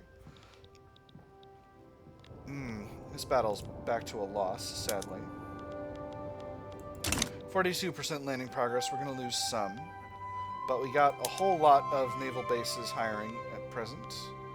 So let's hope we can get what we want to get. Looks like the two Sicilies did end up winning their unification war. So it's just going to be them and Sardinia-Piedmont dealing with the whole Italy situation at this stage. Our glassworks are in the process of being built. Bulgaria has bailed out of the war. Engaging the people. Alberto Izaguirre has embarked upon a dedicated campaign to organize the poor urban workers in Castilla la Vieja, shaping them into a cohesive and powerful pro-PSOE voting bloc. If any man, woman, or child is neglected, abandoned, and left with no voice or hope, how can we say the Spanish nation is truly civilized? The people of Castilla la Vieja are awakened. Extra momentum. 5% of Spanish lower stern pops in Spain become more loyalist. Electoral confidence increases by 5%. Castilla la Vieja gets -20% political strength from wealth, or the strategy should be repeated nationwide. Only 10% momentum and -5% political strength from wealth across the whole country. I'm going to go with the first one. Loyalists are really nice. Momentum is really nice. What was the other thing I was going to do? Nothing, I'm sure it's fine. Check our electoral results again. Okay, PSOE is projected to get quite a good share of the vote. We are winning a battle here. Okay, we're still having insufficient naval support, but that's okay. We are still winning battles, which is good. Do I have the ability to peace out Russia? They don't have war support protection, so they will bail out eventually. So maybe this massive naval expansion is unneeded. Oh, I was going to look at my market. That's the thing I was going to do. What's the market? Could definitely use more munitions plants. I really kind of want the private sector to continue to be building those. And they sure are.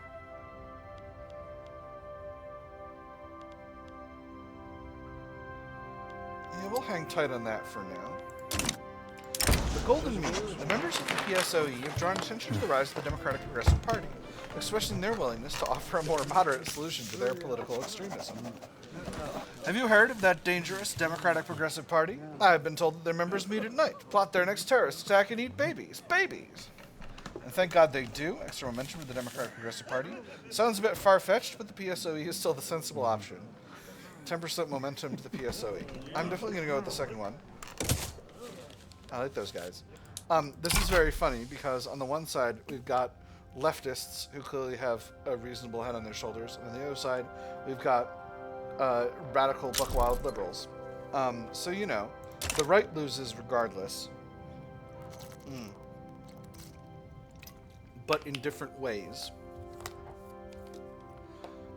It's interesting to see the left kind of outflanking the radical liberals, but without offering necessarily a revolutionary platform.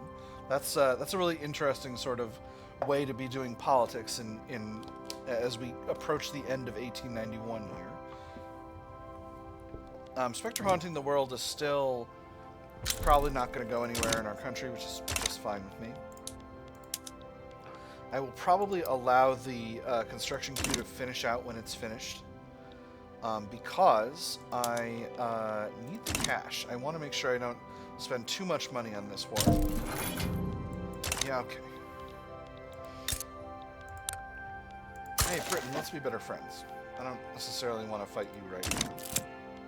Authorial intent. A minor scandal has buzzed around the Progressive Party as a piece of reformist fiction written by Vitorino de la Cerda in his youth has begun to circulate once more. Whilst enthusiastically written, that is the work's only merit. The plague of superstition and dogma was the end of Spain? If it is so, then why are the trains still running? How could they possibly have acquired the coal to fuel it? Your propensity to butcher your characters for cheap tragedy is nothing short of shameful. And to make matters worse, why would Victor ever not pursue Estrid's affections when they've known each other for so long? Do you have no eye for redeeming romance? A tragic tale, but there's no reason to harass him. Reduce momentum with the progressives. This is de la Cerda's problem, not the party's. Half the reduction in momentum, but he loses popularity. Or this quality is reflective of the conservative repression of the arts.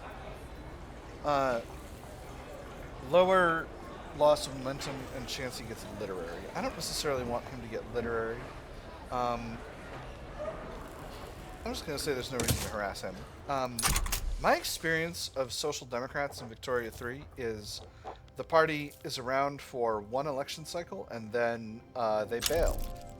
I'm not sure why that happens. I'm not sure what it is about the way the game is structured that causes that to occur, but it just sort of seems to be the way things go. I'm going to hover over the pause button here just to see if I get one last event proccing before the end of the election. I want to be able to make a decision. Production and agitation. In collaboration with the moderate party, Jose Piquero has secured a deal for cheap and quickly distributed pamphlets in support of the party. The interior of the carriage held a pleasant surprise. A crate of several thousand pamphlets printed on an industrial scale, each with the instructions on the voting process and a cheaply copied logo of the moderate party. They made a hefty weight, and he hoped would turn out to be an equally sized benefit. Bury our opponents in a sea of paper, extra momentum for the moderates, or these connections can be used later. Jose Piquero gets ambitious, not as much momentum. I'm going to go with the second one. I don't want the moderates to have a bunch of momentum. I want them to lose. And Russia has bailed out of the war. Alright, so this is probably going to be just fine. Legislation imposed on Quinto refused. Quinto has refused our demand that they enact slavery banned. The ambassador returns, bearing the news of the rejection. They show us pride of her progress, he reports. The silence that follows lies heavy in the council chamber. How ought we react to such insubordination? Okay, interesting. Speaking of which, Puerto Rico. It's been a minute. Or no, not Puerto Rico. Yeah. Wait. They did ban slavery. Based. Cool. Alright, so we'll deal with Quinto again later. Legislation imposed on Sokoto refused. Interesting. Same event. That's quite curious. Alright, so I can't impose anything on them again right now. A Quinto, same deal.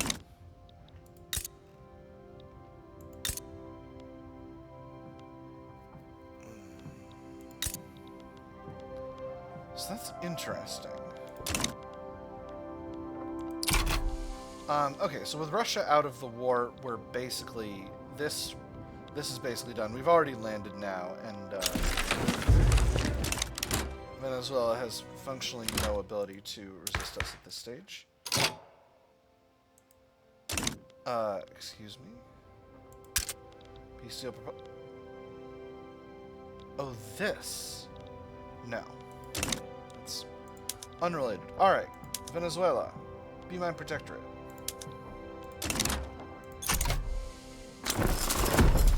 Beautiful. Now, let's be better friends.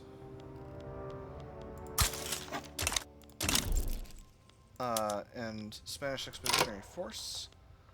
Let's go ahead and invade this area.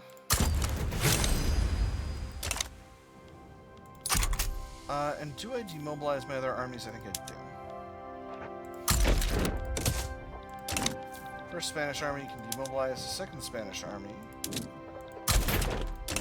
They'll demobilize fairly soon.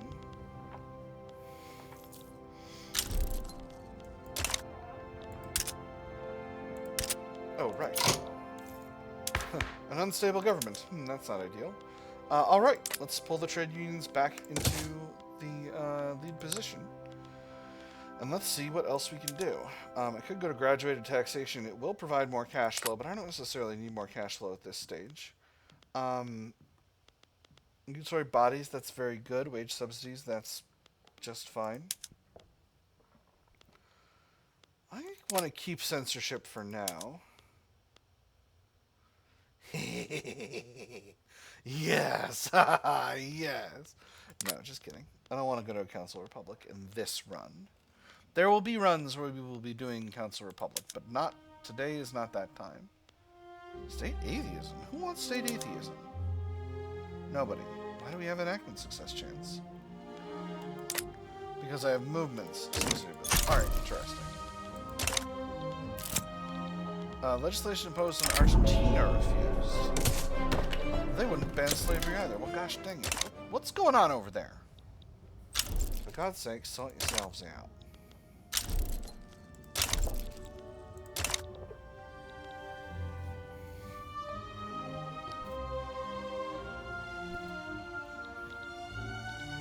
Modernist Congo. Interesting. Are you... You're a revolt, right? Yes, you surely are. Spanish and... or the French and the British are shooting at each other once again. An Oldenburgian nationalist revolt. Interesting. Times are curious. Almost done with those power block statues. And we're almost ready with our invasion over here. I feel extremely confident in my ability to win this. An upshot of this big naval expansion is I can actually increase the size of the Spanish Expeditionary Force without fearing I'm overrunning myself here. On the other hand... Ooh, I completed farms to factories. Road to progress. The industrialists have expressed their satisfaction with the direction being taken by the country and its newly built factories. There's only one possible direction, forward. Progress is like a train that doesn't stop, doesn't wait for anyone, and doesn't wait for anyone. You're either in or you're out. We've done this for our people, extra loyalists from political movements, and we shall support that trained, stronger, and happier industrialists. I'm going to pick the first one. Industrialists are big mad, and given my government, I can see why. So, let's get this naval invasion underway. Do we have a battle moving towards happening?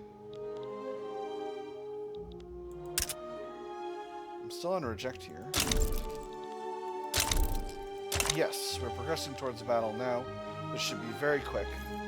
Not going to worry too much about it. I think at that point, I will annex Portugal. Oh no, I still have a truce with them for another year. Alright, well, I can do other vassal management. Venezuela, I can definitely get down to... or I can hopefully get down to lower liberties there. Ah, the Brazilian slave revolt collapsed. Well, that's a shame. Costa Rica, I can surely reduce the autonomy of, and perhaps I shall. But what about Mexico? I can decrease the autonomy of Mexico. I'm going to decrease the autonomy of Mexico. I'm going to reduce their subject payments. Obviously. I am continuing to increase relations with them. Am I not? No, I am. Where are they?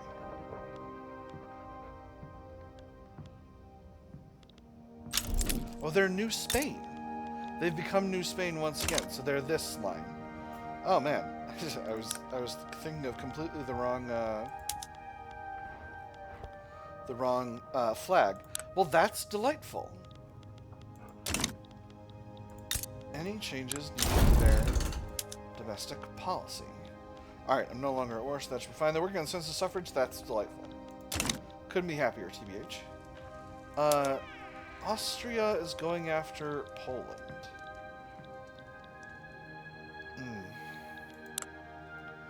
And I can't align with the Poles because I'm actually allied with Austria. So, them's the breaks. All right, Portugal. When can I annex you? It's simple. It's simple. We devour the Portugal. 9 months. All right. Middle of next year. Poland backs down. Oh, what a tragedy. Right, and I'm still working on building that cathedral. All right, I can continue to build. Economy's looking rock solid. GDP fell a little bit. That's kind of tragic. All right, I surely need more engines. That's for dang sure. And I need more art. I can certainly produce more art.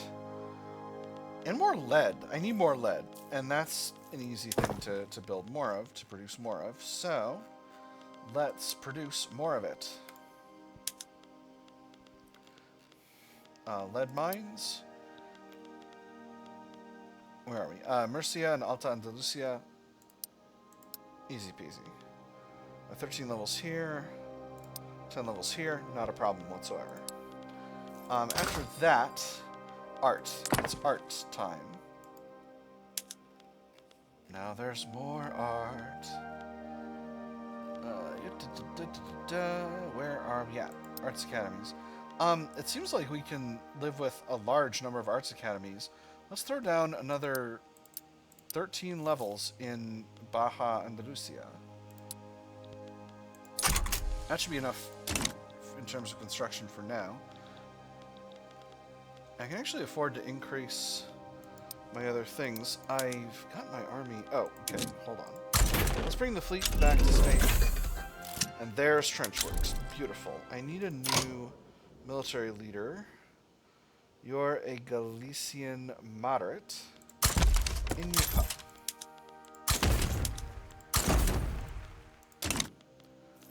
And let's get our armies upgraded to trench warfare. That'll be fun. Nobody's ever had a really bad time with trench warfare.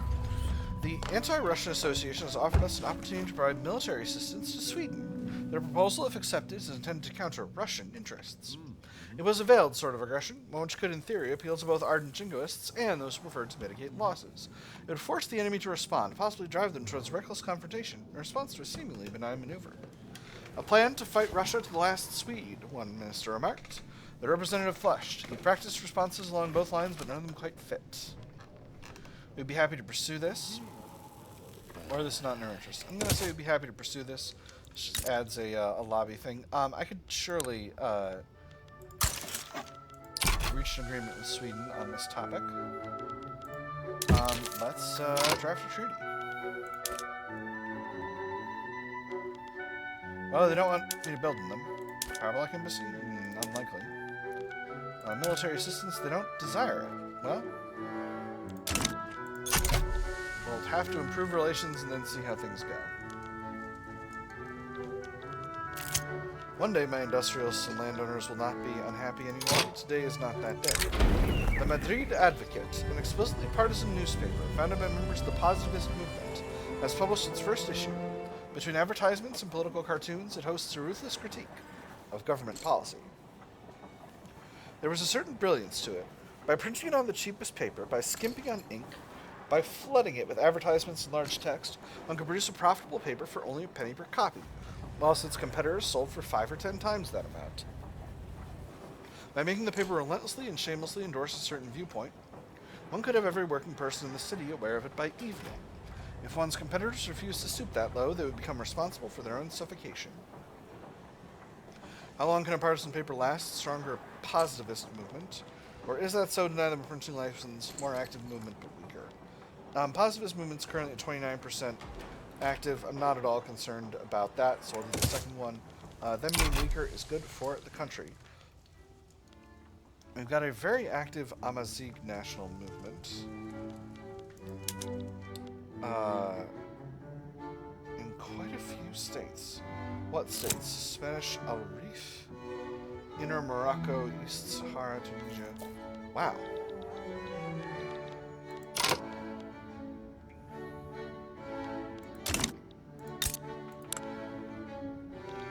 You know, I could hand over a lot of this territory to Morocco.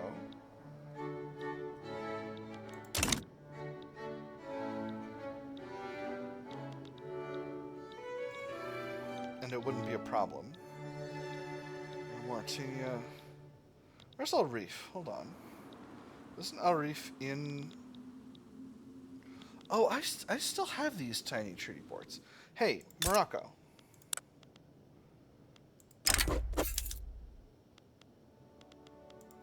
Hold on, what's the population of Spanish Al Rif? Let me take a look at that first. There's still a majority Amazigh.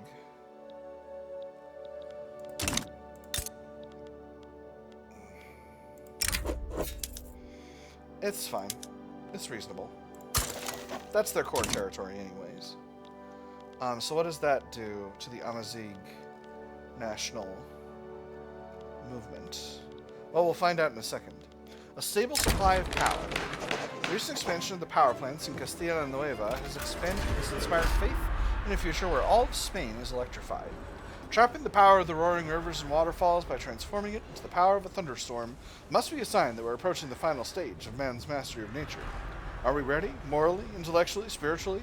It matters not. It is coming. Unlimited power, extra power plants throughput, and there must be other ways to produce electricity, extra progress for steam turbine. Definitely going to pick that progress for steam turbine. I think that's very, very good. Can I annex Portugal yet? No, it's middle of 83 is when I'm, or of 93 is when I'm going to be able to do that. Which means I've got a little time. And they're down below, yeah, they're below the breakpoint for Liberty Desire, so I'm not worried about that. Let's...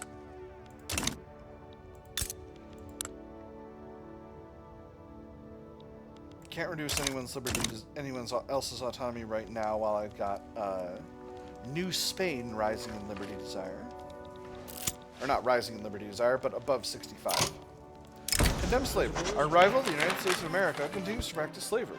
We could easily condemn them on the world stage. The fact that this sick, disgusting, and depraved practice is allowed to continue anywhere in the world is a slight against humanity itself. We must condemn the practice strongly and publicly as soon as possible. We must condemn it. Costs us some influence, reduces their prestige. We don't want to upset them, makes our intelligentsia mad. I'll do the first one. It's well worth spending.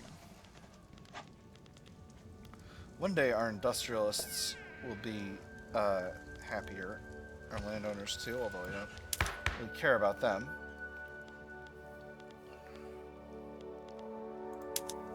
Oh, I don't have feminism yet, so I can't have a women's suffrage movement. Hey, Sweden, you chill yet? You're still wary. Potential threat. I'm not a threat to you, Sweden. What's going on with you? Fire break. Alright, so this is the end of the Spectre Haunting the World event chain. Whether through the trust of our people or the truncheons of our soldiers, Spain has emerged unbroken from the wave of socialist agitation that threatened it. They still saw the pamphlets sometimes, decayed paper corpses, trapped in the gutters, caked in soot and mud, bold red and black ink abraded by rough stones and rougher footsteps. The police had not bothered to pick them up, viewing them as an affront to their gloves, or perhaps realizing that their fallen remnants made more of a statement than their complete disappearance. A triumph for all of Spain, extra legitimacy, extra loyalists from political movements, reduced political strength of laborers, 2% of upper and middle strata pops become more loyalist, or, things will never be the same again, more loyalists from political movements, but stronger fascist and reactionary movements, reduced political strength of laborers, and more loyalists in the upper and middle strata. I'm going to go with the first one. I love loyalists from political movements. I don't like fascist movements. I don't think that's good for the country. So...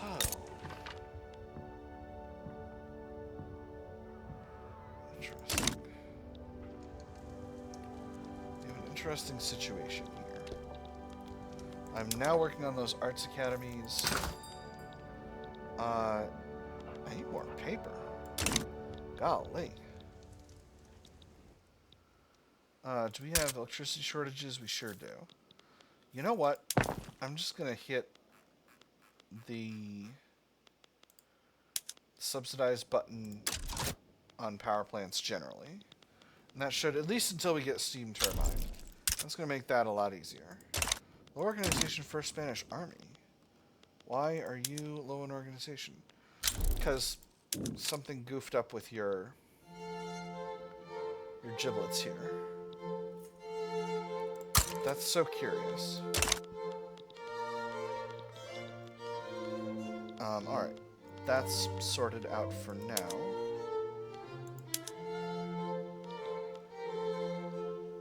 I think for the Spanish Expeditionary Force, I want to increase the size of this force.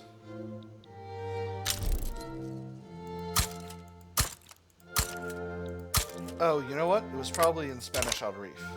That was probably where those units were.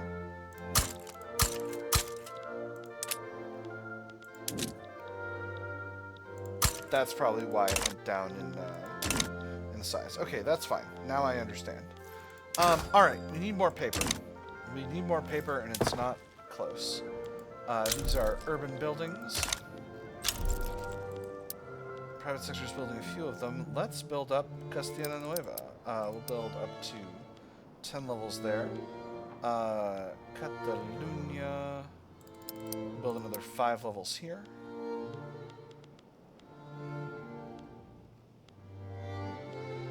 Tunisia. We'll build 9 levels of paper mills in Tunisia. That should be fine. That should be enough, right? 22%, that's a 50% increase. I said 22%, I should have said 22 levels. 50% increase, that's going to move us from close to 7 to close to 11. That's going to be totally fine. We're still experiencing... these arts academies are really productive.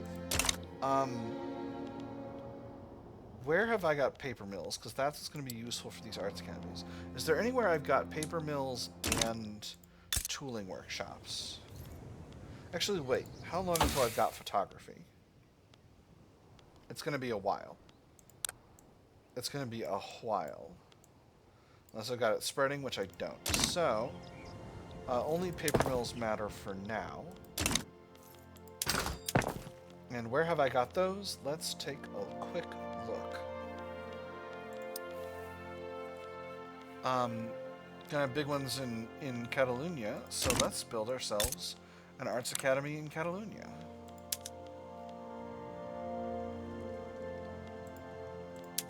Am I dumb? Here it is.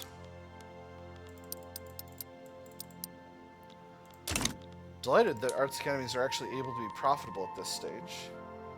I'm gonna think national movement has become even more militant, but they're going down now, at least a little bit. We got some of this is from French territory, and there's pan-nationalism. Wonderful. I'm gonna pass. Okay, here we go. This is a better visual. I'm gonna pass East Sahara and Inner Mauritania to Morocco. Before we do this, you're a puppet. Yes, you are. Alright. Grant states. East Sahara. Grant states. Inner Mauritania.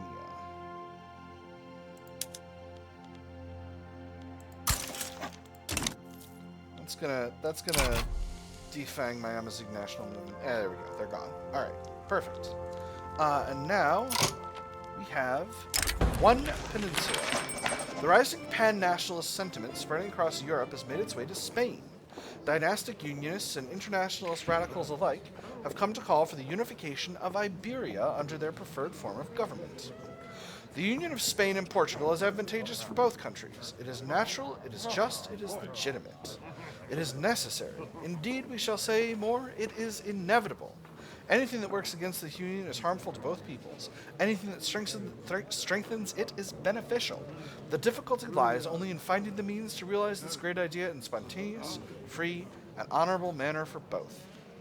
We've been divided for too long. The Iberian Union journal entry will be added to the journal of all countries in Iberia. Portugal gets the event in one peninsula. Or Spain is a sovereign nation and she will stay that way. We will not elect to pursue Iberian unification. If any other country in Iberia chooses to pursue Iberian unification, the Iberian Union journal entry will be added to the journal. Alright, we've been divided for too long. So, let's see what that does. Where is it? Well, I'm sure it will be here presently. If not, we'll simply annex them.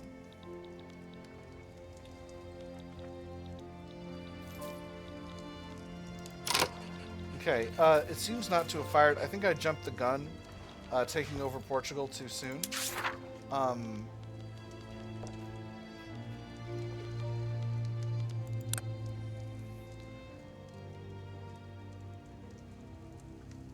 But I said yes.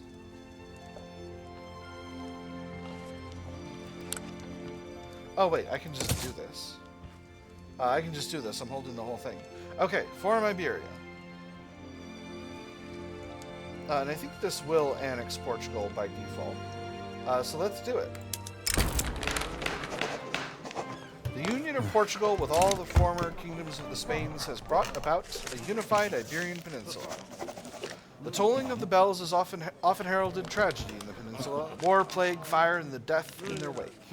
But not today. On this auspicious day, with the blazing sun overhead, the two kingdoms reunited under a shower of blossom petals, united in royal matrimony, bonded by revelry, and shouldered with the might of a golden legion. A glorious future awaited Iberia. A glorious union. 5% of pops in Iberia become more loyalist. Heck yes. Portugal left the thing because it ceased existing. So we're the Iberian Union now. Yes. Alright, beautiful. Glorious Eden, the spouse of Queen Isabel de Borbon, has made plans to commission the restoration and renovation of Pena convents. Lo, Sintra's glorious Eden intervenes in variegated maze of mountain glen. Ah me, what hand can pencil guide or pen, to follow half on which the eye dilates, through views more dazzling unto mortal ken than those whereof such things the bard relates, who to the awestruck world unlocked Elysium's gates. Lord Byron. The palace will be an artistic achievement for the Iberian Union. Stronger and happier intelligentsia for construction in Extremadura, not to be confused with Extremadura, which is in what was formerly Spain. Extremadura is in what was formerly Portugal. Or how frivolous, we don't do that. Salty and angry intelligentsia. I'm gonna build it!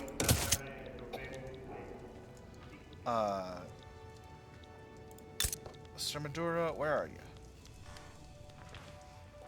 Give me a palace. What do you do? Prestige, legitimacy. Oh, from including head of state and government. Well, gonna be a minute for that. We'll see. Nativity facade, Catalunya. Steady progress has been made in the development of the Sagrada Familia Cathedral. Impressed with the architect's devotion to the project, the industrialists now support the next phase of construction. From afar, the east-facing nativity facade of Sagrada Familia Cathedral shines when bathed in the golden rays of dawn. Rounded botanical shapes depict the birth of Jesus Christ. Even in this partially constructed state, the temple is a marvel. Industrialists are sharp-eyed. Let's keep building it. Oh, this makes the industrialists stronger. Interesting. Alright, we'll see what comes of that. Oh, listen to that. Alright, let's reset some production methods.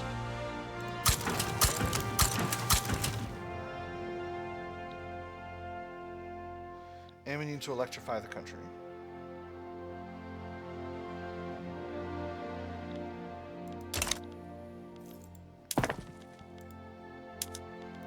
Sorry, just checking my farms here for a second.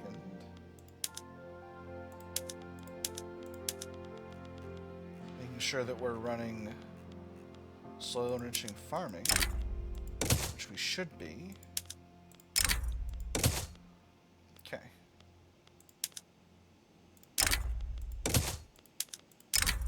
We should be on harvesting tools. I think we're getting to our point. Alright. That should be alright. Oh, we've got a bunch of places because Portugal was holding a bunch of states kind of all over the place, huh? Alright. Yes.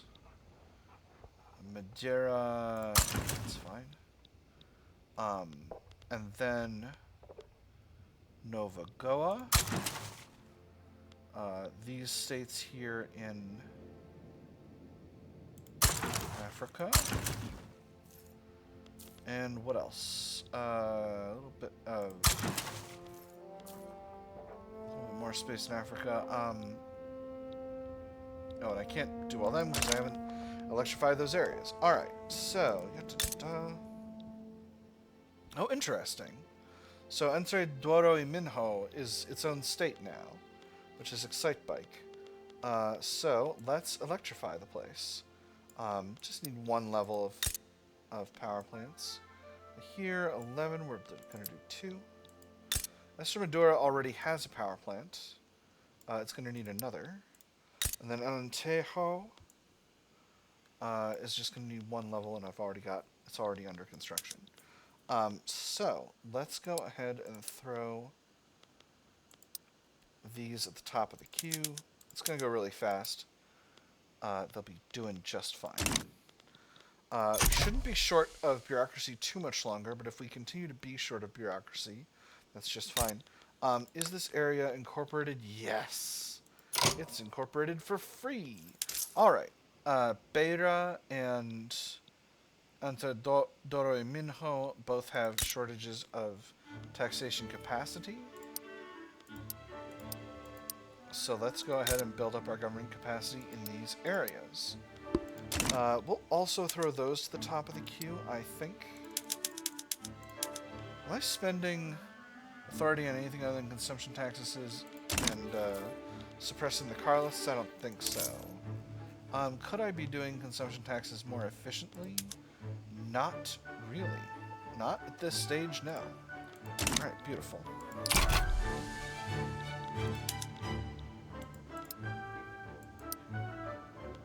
Nice. Alright, we're doing... I'm feeling very pleased. We're hurtling toward the #1 position in the world. In fact, we're closing the gap with Great Britain pretty handily at this stage. So I'm feeling pretty jazzed about that. What else do we want to do? We've dealt with the Amazigh national movement by moving all Amazigh areas to Morocco. Now let's reduce Costa Rican autonomy.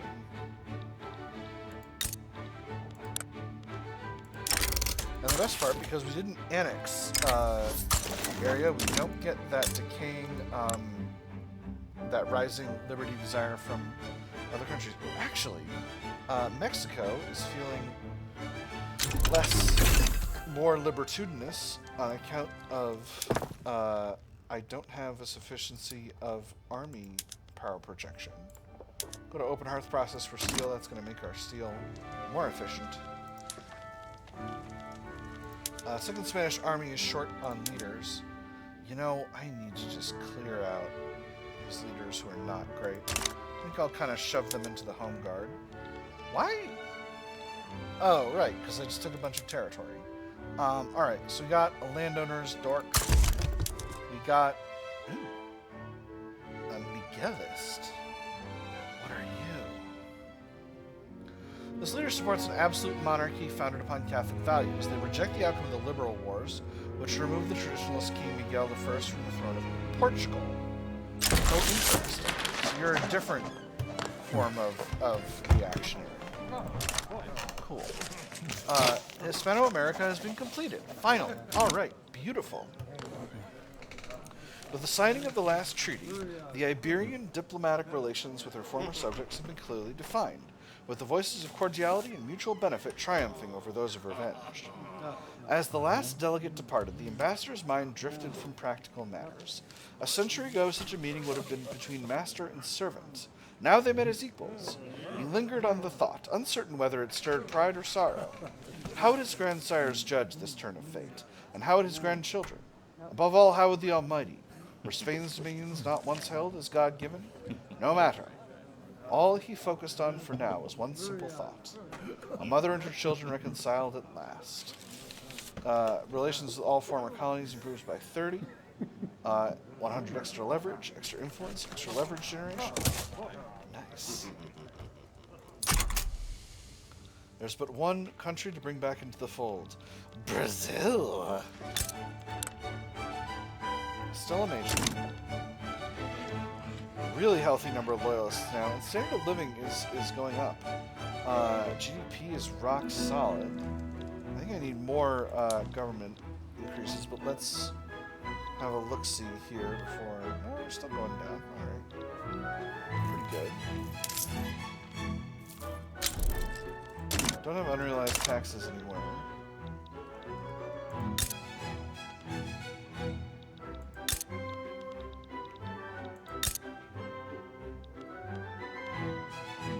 Okay, alright, we're still chipping away. And I think we may still have... Yeah, we still got law enforcement hurtling towards maxed out, but that should be pretty quick. Assuming whatever... Nope, not yet. Alright, let's do a couple more levels in Asturias, and we'll do a couple more in Valencia as well. And I think it might be starting to be time for another round of trade expansion.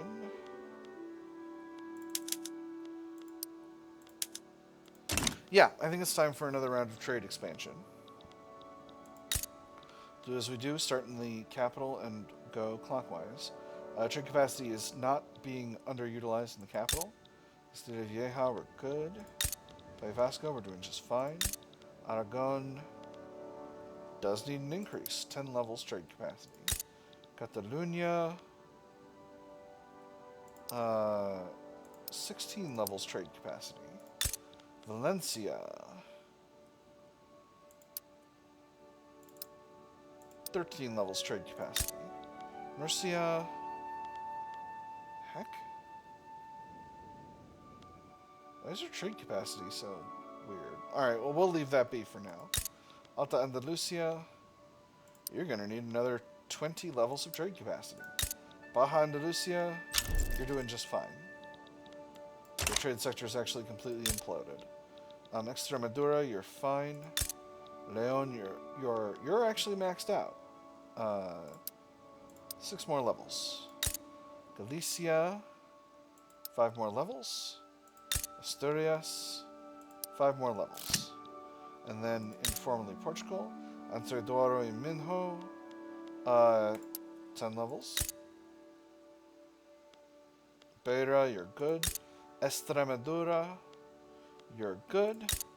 And Alentejo, weird. I think Alentejo is fine. A monument to the Queen. A statue of Queen Isabel de Borbon was commissioned and has been suggested to be displayed proudly in Alta Andalusia. Bigoted is how you would describe the face on the statue when it smiles down at you. Eyes that flicker in the opposite direction of the sun, though maybe you were just imagining it. Oh man, that's a heck of an artist who could capture that. A monument worthy of the Queen. 2% of pops there become radical, 3% prestige, or perhaps not everyone wishes to be reminded of the Queen. Salty intelligentsia. I'm gonna piss off the intelligentsia. They're marginalized. Hey, Sweden, you want to do that thing?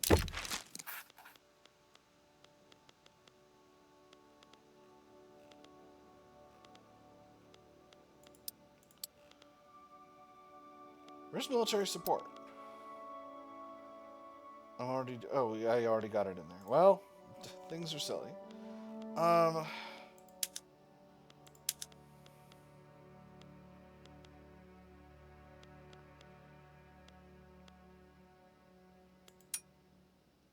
They won't do it for an obligation.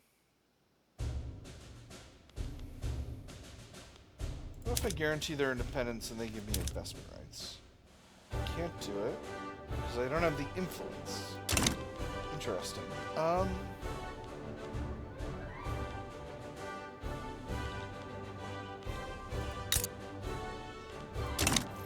Who can I rival? I haven't rivaled anyone new in a while. Diplomatic actions. Well, Bengal's rivaling me. Yeah, you know what? I'll rival you, Bengal. That's fine.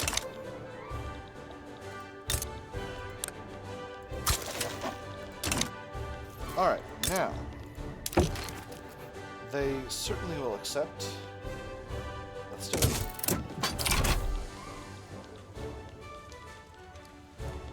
Alright, so, right. I need more commanders for this army. I need more commanders for a couple of different armies. So, these guys are not ideal. I'll pull in that guy. Can I get a liberal, please? Maybe Miguelists won't count? Okay, here we go. We got a trade unionist Republican. Alright, so, you're going to the second army. You're going to get a huge set of promotions. There we go. You're an ethno-nationalist. You're an ethno-nationalist. You're at least an ethno-nationalist in the right side. Okay, so we have Portuguese as a primary culture now. Now, I think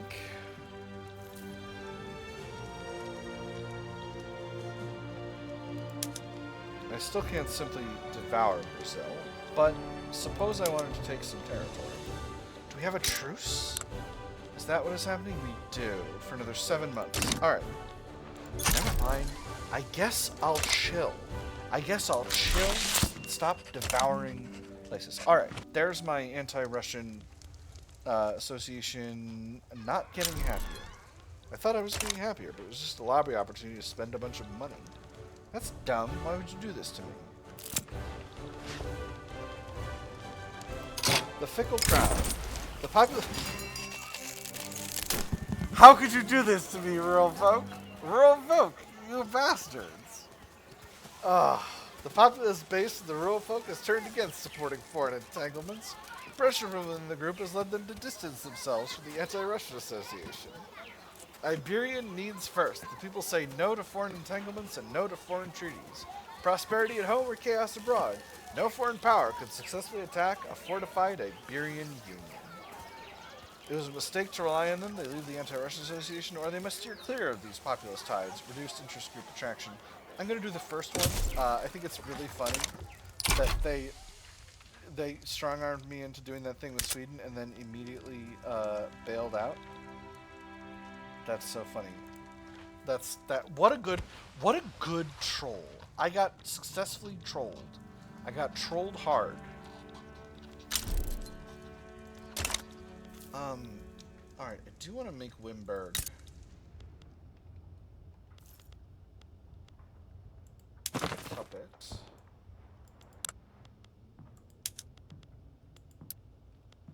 Okay, puppets are looking good. Anyone high in liberty desire? Only Mexico. Wait, they're Mexico again. The heck?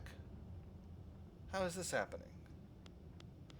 Alright, I need to increase army power projection by a little bit to get them moving down in liberty desire. I can do that. We have the technology. I don't want to necessarily increase the size of the expeditionary force. Let's increase the size of the Spanish armies proper. I think first things first. I'm going to throw in some levels of...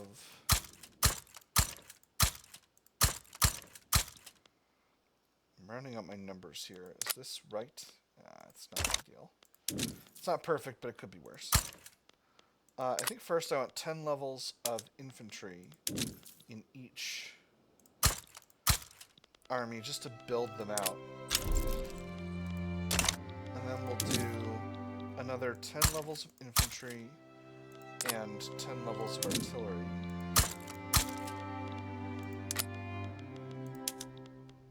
In each army. And what that'll do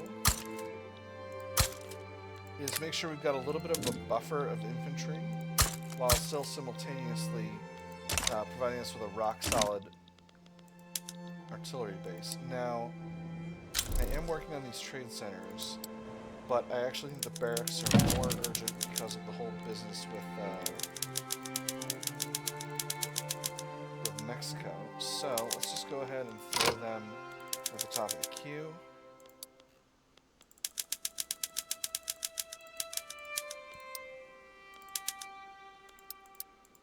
And before we do that, let's just grab our 2 monuments and huck those up at the top of the queue. So, trade privileges with Austria. That's fine. That's just fine.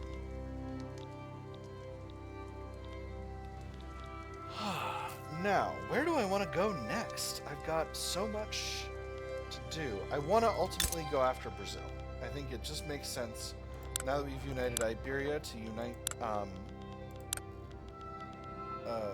former colonies. And for that, I need Brazil. I also need what's left of New Granada.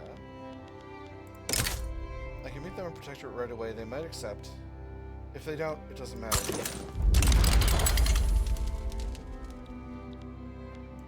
Let's snag our expeditionary force. Put them on the front. Expeditionary force has got a little bit unwieldy. I might create another small army.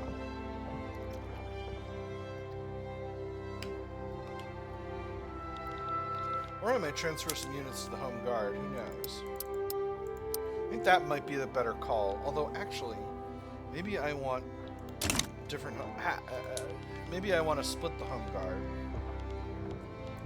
In any case, these units need to be renamed. Ooh, and there's the bolt-action rifle. Wonderful. Just going to copy this. First Iberian Army. Second Iberian Army. Iberian Expeditionary Force.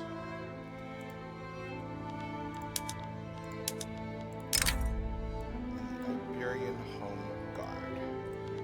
Perfect.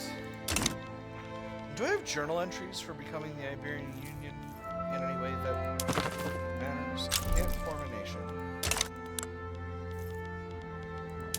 I thought there was something about the journal entry. I guess not. I still have freedom of thought.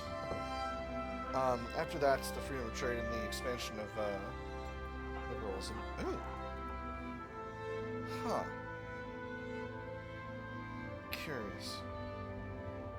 I can survey a skyscraper site, but I don't necessarily need the extra bureaucracy, so I don't think I'm going to do that. Cash flow is looking only okay, but I've got a very large reserve, so I'm not really worried about that.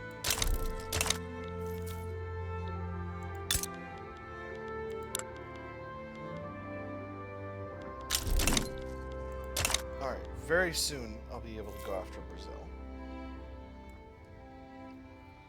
And how is Venezuela doing on Liberty Desire? They're pretty low down.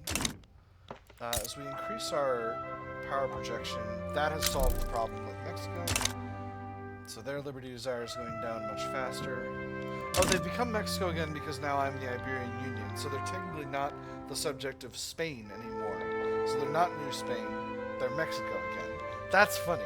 That's so very funny. I'm very pleased about that, my nerds. That's extremely funny. Oh my gosh. We'll go for Los Altos next. El Salvador is quite low in Liberty Desire. So how do we handle Brazil? I think the first thing we need to look at is how much infamy it is to take the rest of what was formerly New Granada. I think they will become Colombia when I take them as a protectorate. Alright, that's the end of that.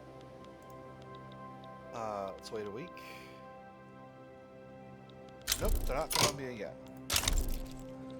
That's okay then. So, 6.5 to conquer Guaviare. Infamy, that is. 13.4 for Cundinamarca. 6.5 for Cauca. 10.4 for Antioquia. Alright, so... But can I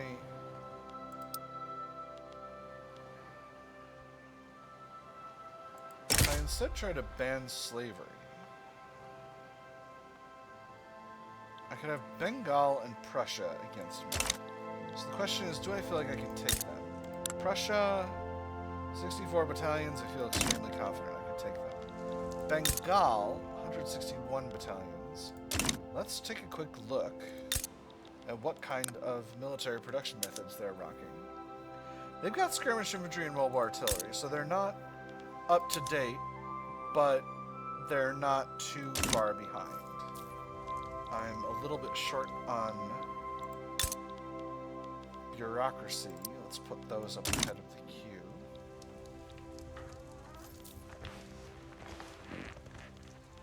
I am building up quite a substantial army. If instead I went for one of these states, would they potentially be able to be involved? Yes. What if I went for a state in a different strategic region? Also yes.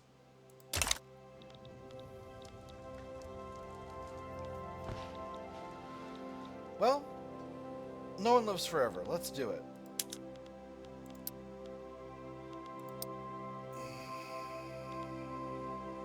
Just demanded investment rights. No, that's not ideal.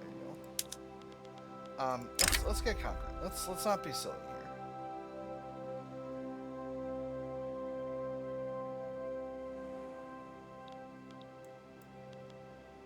here. Actually, let's grab Antioquia. Let's have that be the target, because if they say yes, which they might, I want to feed that territory to New Granada. They've not said yes. That's fine. We actually have two fronts. So I'm going to grab the first Iberian army. Put them over here.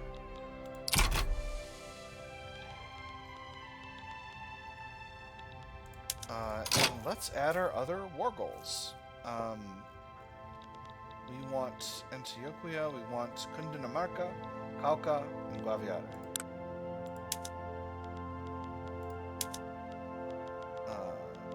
Cundinamarca.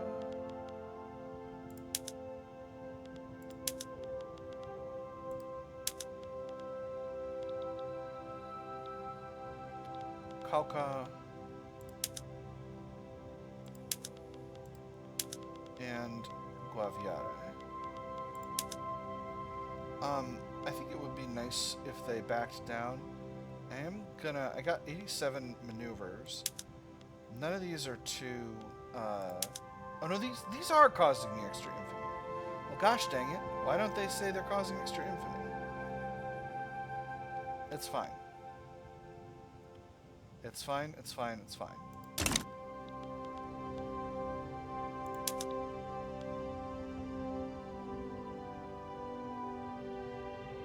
I'm gonna do it. This is gonna make me notorious, but it'll be fine. It'll be fine. A lot of people will be mad, but I won't be notorious for too long. Let me see. They're trying to steal Morocco. Pretty dumb for them, to be completely honest. I don't think they can take Morocco. In fact, I feel extremely confident that they cannot. Anyway, this will cut Brazil back down to ours. So Bengal's in. That's fine.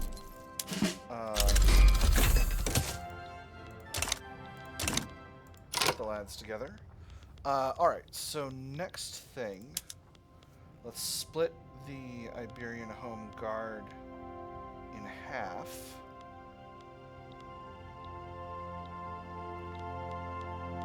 This button.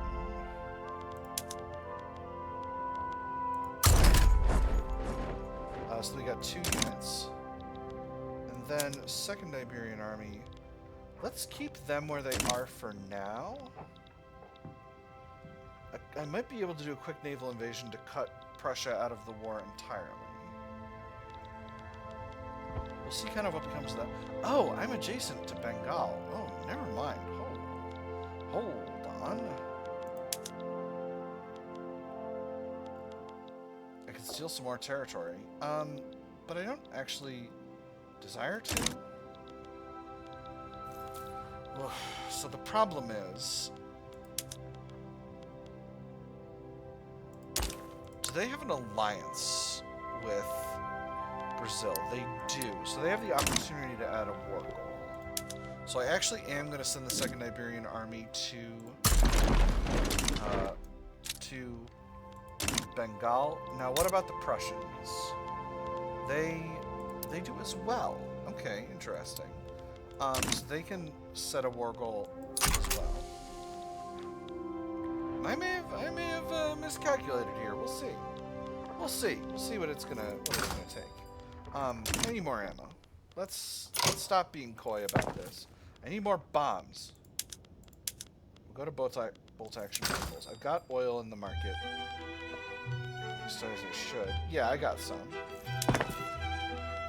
Shouldn't be a problem. Let's increase the size of our munitions plants, shall we?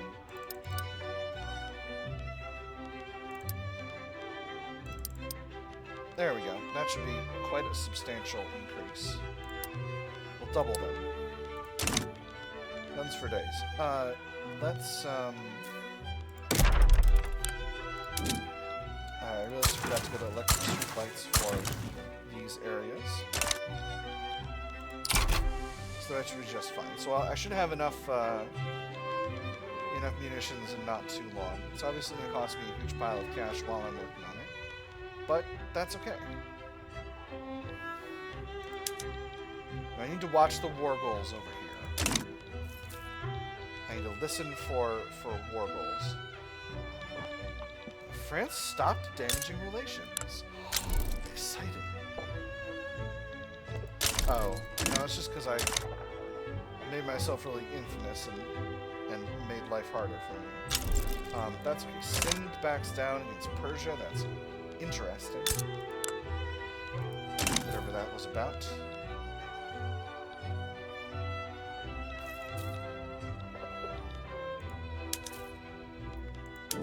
And I think I will blockade. That's what we'll do. We'll just goof up Prussia real bad. I've got good force comparisons in these areas. Prussia does not yet have trench infantry, so I should be actually mostly fine. I think I'm feeling reasonably confident about my ability to win this war. Oh, low standard of living notifications. Who needs them? What the? Oh, New Grenada decided to step in. Well, I hope you brought your coat, New Grenada.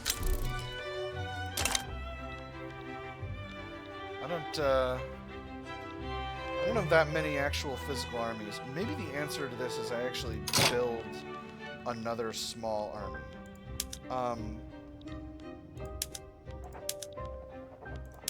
Let's call this the first home guard. Call this the Iberian second home guard.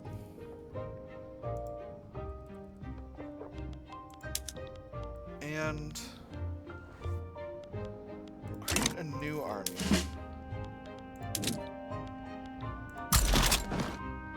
Called the First Iberian Global Defense Force.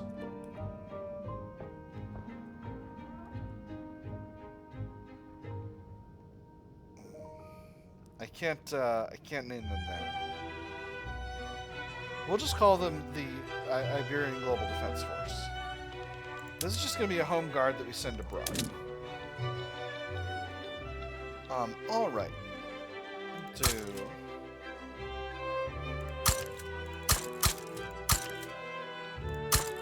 Nobody who likes round numbers pay any attention to that. Then we'll do some artillery here. Some lancers here. There's one more unit of infantry just to make sure that those are set up properly. We'll give them a leader. An armed forces nationalist is okay. And that'll be fine. You should be building within a very reasonable time frame. Cool. Beautiful. I'm actually going to throw those at the top of the queue because they're infantry. We'll put them there when the time comes. Let's set mobilization methods before I forget. I can't mobilize because we don't have any units there yet, but that's okay. They will mobilize in good time. Force comparisons are looking okay. Has anyone added a war goal? Okay, they have added war goals. Return Amazonas, not a problem. Transfer Puerto Rico, not a problem. Liberate New Grenada, not a problem. That's how that got added there. All right, so that should be completely fine. Not worried about that whatsoever. Mobilize this army. It's going to take them a long time to develop enough organization to actually do anything, but we should be fine. And I'm almost done being notorious, which would be beautiful if I could achieve that. And I think I can, because we are hurtling forward with reducing our infamy. And then once my infamy is reduced, my influence is going to go up, and that's going to reduce my infamy even further. The Jewel of Sintra. The renovations for Pena Palace are now complete. The ruins of the former convent have been thoroughly transformed. On a clear day, when the Sintra mountain mist clears, the structure atop the hills can be seen from Lisbon. Born of a king's imagination and reimagined by a romanticist architect, the bright red and yellow facades of Pena Palace are resplendent, a true Iberian treasure. The beauty of the palace is undisputed. Extra migration attraction and arts buildings throughput in Extremadura. That's thanks. A penalty or bonus to both input and output of arts buildings. I wanted to know what buildings arts buildings were. Tooltip. Or the world will marvel at our artistic achievement, extra prestige. Let's go ahead and grab the extra prestige. I love that. I love prestige. Munitions plants are being built. Barracks are being built at a reasonable rate. Let's go ahead and throw the Global Defense Force into Costa Rica, so that they'll be ready to reinforce this front when the time comes, but at the same time, they will not lead to the enemy putting any units there.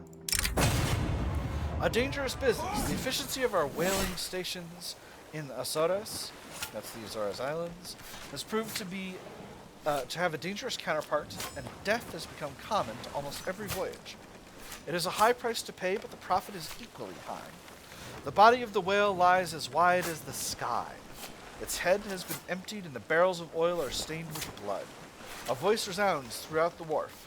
We lost a dozen men, and then he starts to list them in their towns. A few of them are for the capital. One of them has your brother's name. The oil shimmers, the liquid gold-like blood of a siren, luring men to their deaths. We must ensure the safety of the sailors. Manuel de la Caramba Livermore gets whaling precautions, increased popularity, and reduced whaling employee throughput. Or, but it shines, extra whaling industry's throughput. How's oil? Oil's fine. Safety. I was barely considering it, to be completely honest. I don't think sacrificing people for extra oil throughput is almost ever worth it, basically. Prussia is kind of shockingly undefended, which is fine. I'm rapidly advancing here in Bengal, which is also fine. It seems like Bengal's heart is not really in this war. And now I'm finished building my barracks, and that means that cash flow is positive while I'm not constructing. Which means I'm going to continue not to construct.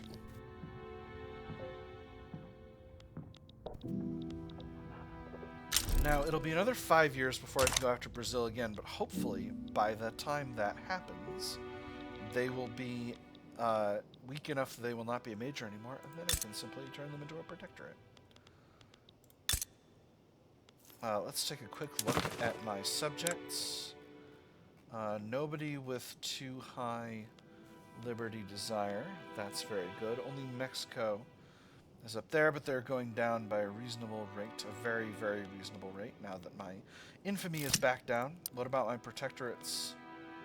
New Granada is still a little high. They're going to be going down further later. So let's go ahead and reduce El Salvador's... No. Let's do Winburg. And as always, reduce subject payments. Now, dealing in arms. The establishment of munitions plants in Extremadura ensures an abundant supply of ammunition for the Iberian Union. I resent the term arms dealer. It implies that I am no more than a cynical profiteer, benefiting from the suffering of my fellow man. Nothing could be further from the truth. What I do guarantees peace and security, not only in the Iberian Union, but throughout the civilized world. If you want peace, prepare for war. Extra 15% more munitions production building output. Interesting. I think Great Britain might have achieved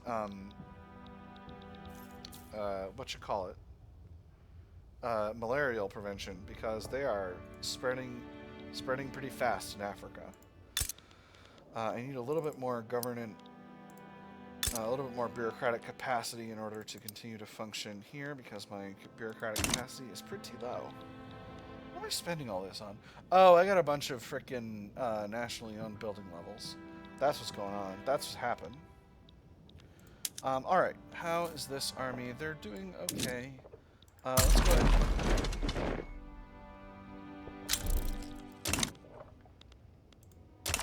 You jerking my peanuts? Why are you going that way?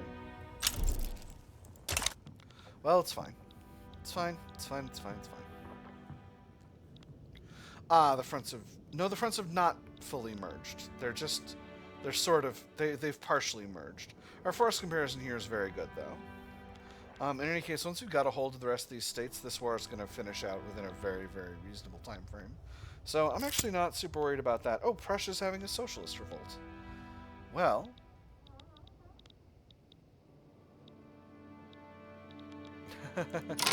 I'm not going to support the socialist revolt because I have very little capacity to, but it would be extremely funny if I did. Communist revolts in Puerto Rico. Interesting as well. The entrenched front. Heavy usage of trenches in Bengali Malwa by Alonso Arias has turned the land into a blasted hellscape. The stalemate cannot last forever, but it's not clear what the best way forward is.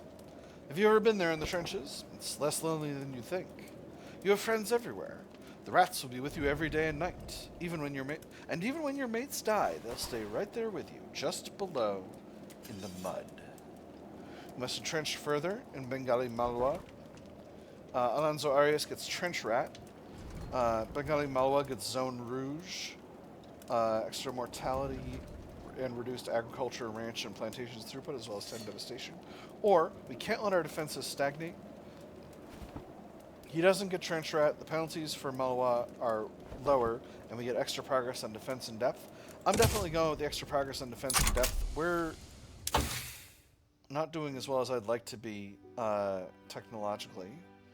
I think I need to build some more frickin' universities, because I'm in a little bit of a bad state technologically. I'm in 1895, and I'm still kind of trying to shove as far forward as I can with my tech. Let's grab the Global Defense Force and throw them into to deal with that situation. That'll get our gentleman his organization.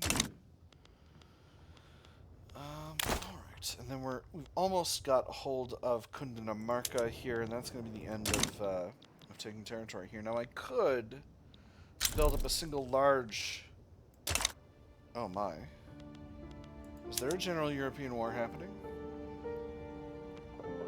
The French and the Russians are shooting at each other. The Russians would not accept our support, but the French might. But I have a truce with Russia until 97, so that's out of the question. Right. And we are pushing forward in Brazil very handily here. Are we pushing forward in Bengal? Yeah, we really are.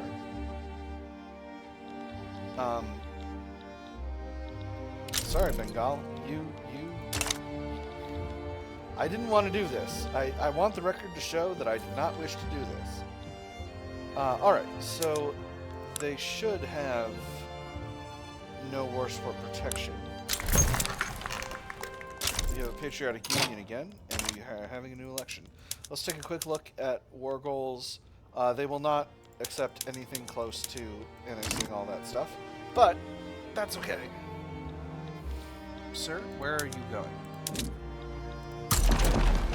You're going to the front, where the fights are happening. Take a quick look at the election. Actually, let me wait for a week to go by, and then we'll deal with the campaign financing event. Alright. Oh man, I'm thirsty. How long have I been playing here? Oh my goodness, almost 3 hours. Just gonna look at the election first. So we have a very strong Social Democratic Party, a crazy strong Social Democratic Party. We have a patriotic union. We have a radical party all by themselves. We have an actual conservative party now instead of the moderates. That's curious but interesting. Yeah, what an interesting election cycle. Campaign finance parties, particularly the Social Democratic Party, are struggling to raise enough funds for all their campaigning needs this election. Let's see what you men are charging. Yes, fees, that's to be expected, but what's this lodging charge? A fancy hotel room could house half a village. There's enough wine built here to drown a fish. Votes don't come cheap, sir. You do want to win, right? Some money can be spared for the Social Democratic Party. Extra momentum for them costs the government money. Every party can be provided with basic funding this election cycle, extra opposition interest group approval, and double the costs. Or if the party can't afford a campaign, should it be campaigning, reduce momentum for the Social Democrats. You know what? We'll engage in flagrant corruption. That's what we'll do. Social Democratic Party, ahoy. Yarhar and also fiddly-dee. I am stealing land from Brazil. Conquering. I'm conquering. It's going to be conquered. As in I'm conking them on their head and stealing it. This revolts in Puerto Rico. Alright. Venezuela, you're going to be a puppet. With lower subject payments.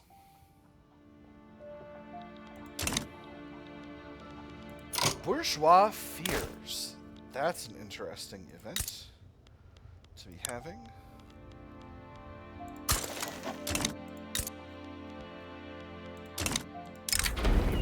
To avert the fears of the upper class with regards to a potential Social Democratic Party government, I don't know what you're talking about, they've been in power for 10 years, Alberto Izaguirre has...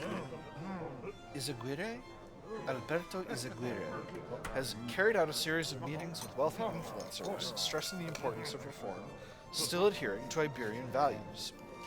It is simply the case that if there are no reforms to Iberian society, there will be a social revolution. I do not embrace this. In fact, I hate it like sin, but this is reality. You must see it as clearly as I do. And so the question comes to this: how do we avert this? Reform against revolution? Increased electoral confidence? Extra momentum for the Social Democrats? Or try as they might, they will always be Reds. Reduce momentum for the Social Democrats, trade unions become more radical. 2% of trade union pops become more radical. I'm going to pick the first one. I think an election that gets thoroughly taken by the Social Democrats is just fine. Ew! Finally, the automatic machine gun. Beautiful. Let's get all our boys using this.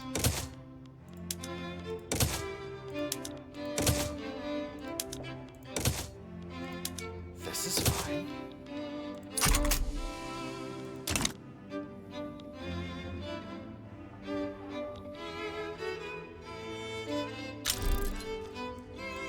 Britain is damaging relations. Well, how could you? But we're such good friends, Great Britain. We're such good friends.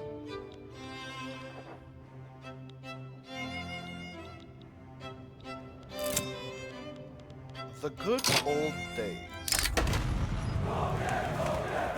When invited to give a speech on behalf of the Conservative Party, Jose Piquero began extolling the virtues of a strong home, strong borders, and strong men.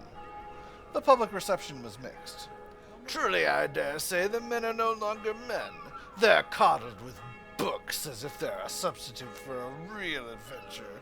Their mothers swaddle them in cotton and silk, only for them to be henpecked by their wives.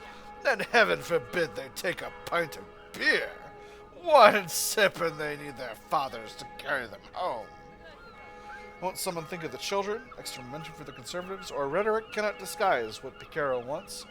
Significantly reduced momentum for the Conservatives, and Piquero gets out of touch for minus 50 popularity.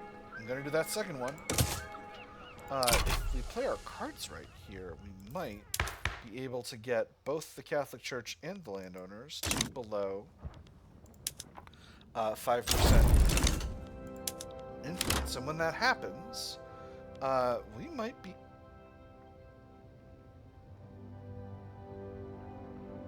Did the two Spain's journal entry just disappear?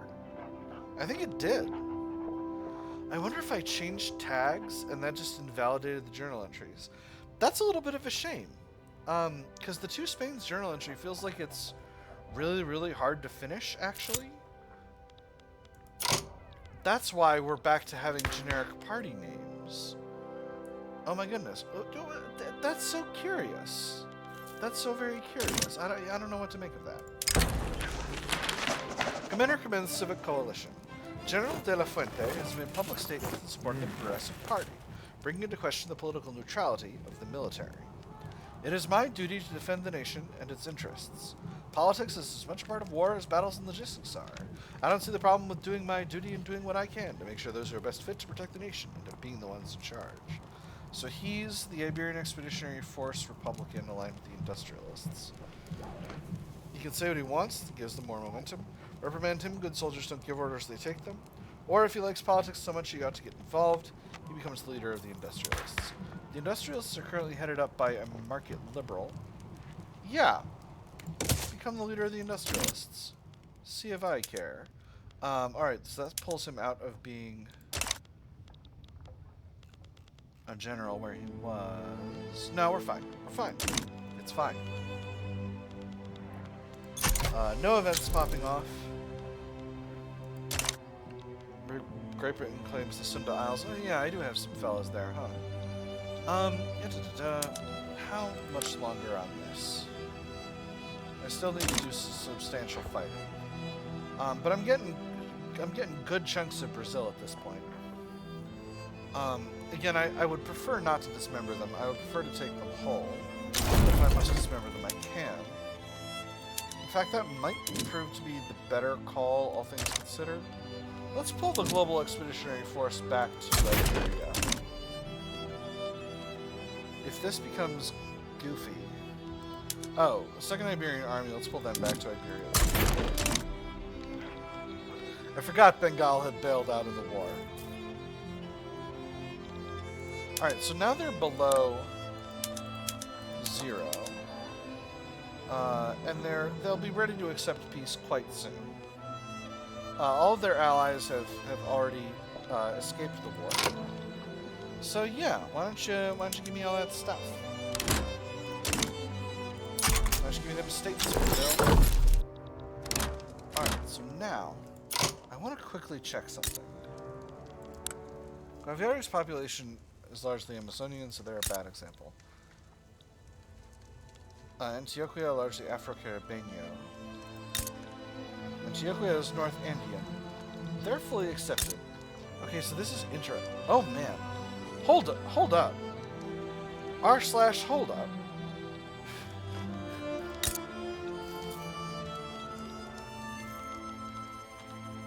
I need to be careful with this. Hold on.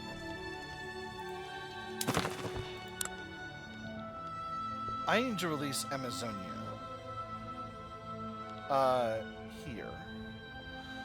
Oh, but if I release Amazonia, then I can't... I've goofed myself. I've goofed myself because I want to release Amazonia from Brazil and then give them this territory. Oh, I beefed it. I beefed it real bad. However, I can still release Tawantinsuyu as just this territory, as just Cauca. Antioquia is Afro-Caribbeño.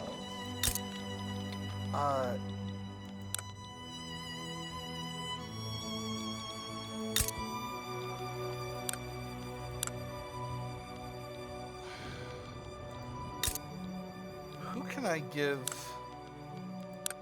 Is there anyone I can give? I wish I could get a sense of...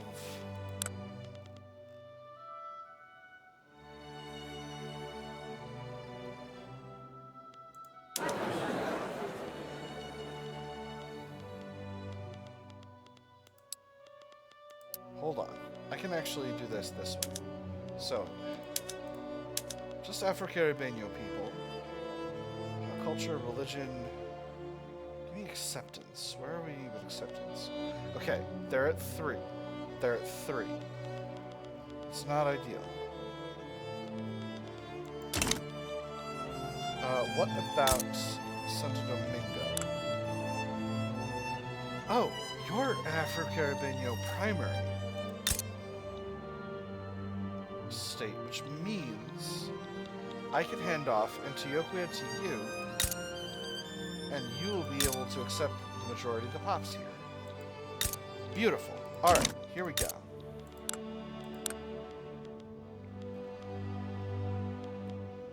State. Although I've completely abandoned the idea of giving New Granada all the states that I just seized for them. Maybe I'll give them Cundinamarca? We'll see. So doing Grant State, Antioquia,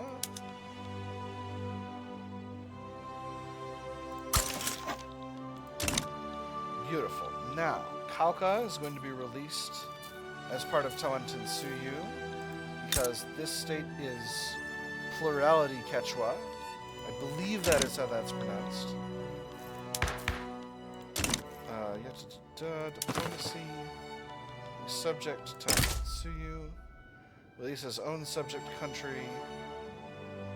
Options play as keep homeland. What does keep homeland? I'm not sure.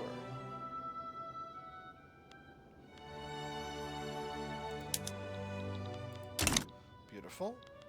And then Cundinamarca. I'll give you to New Granada just to make the diplomatic situation here as complicated as possible.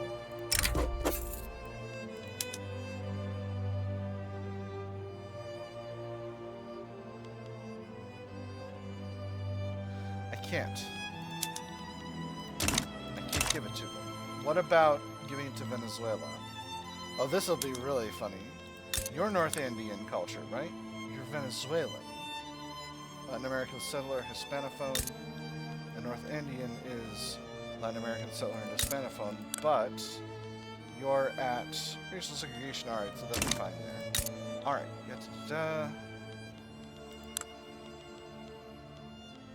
State. Cundinamarca.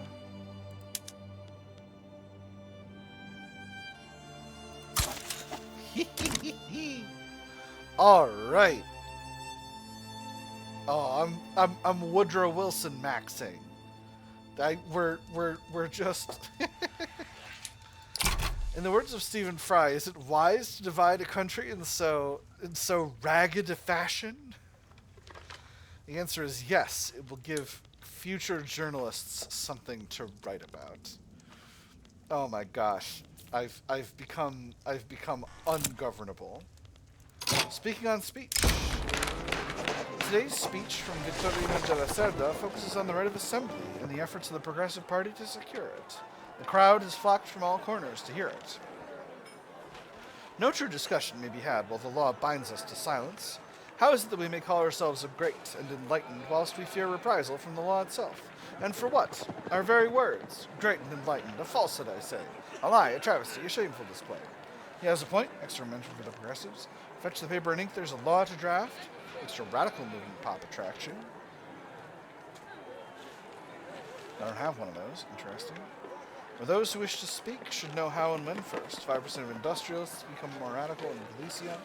And minus 20% momentum from the progressives. Interesting. The progressives already are projected to get next to no votes. Let's go with the second one. I don't think that'll actually affect things. I think if I have a radical movement, that movement will be very pleased with the current state of the country anyway. So I'm just fine with that. I'm just fine with that. I should have broken off Amazonas. This place is going to have a lot of turmoil for a while now. Oof. I feel silly, but it's the only way. It's the only way. I've got to tolerate a bad situation there for a few years. Just a few years. Until I can break off a bunch of bits of Brazil. And then I can subjugate them in turn. Unity in tradition.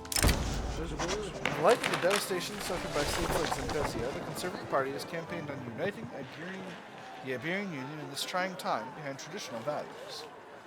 Our nation lies in ruins, but the Iberian Union has risen from the ashes before, and we will do so again, as long as we do not forget who we are.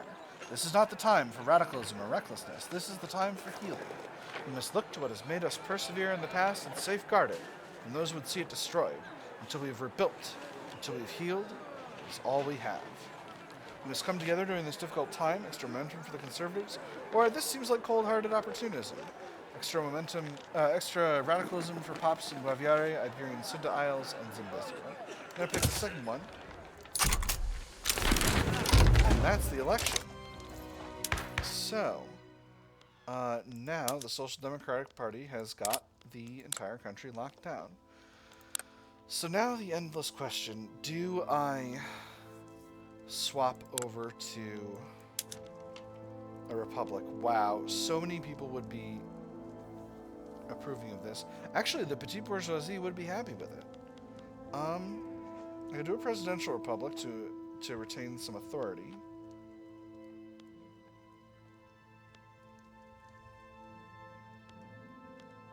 I would lose some government. Parliamentary republic is more. I'm going to pick Presidential Republic. Let's do it, everyone.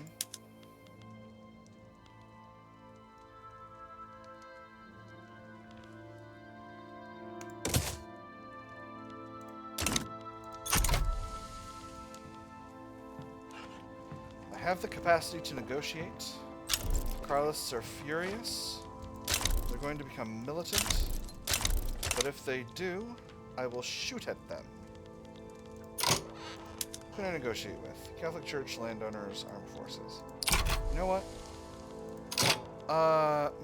Maybe I'll negotiate with the armed forces.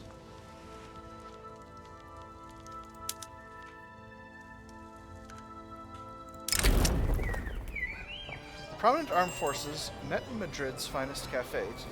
Prominent armed forces representatives, I should say, met in Madrid's finest cafe to discuss presidential republic.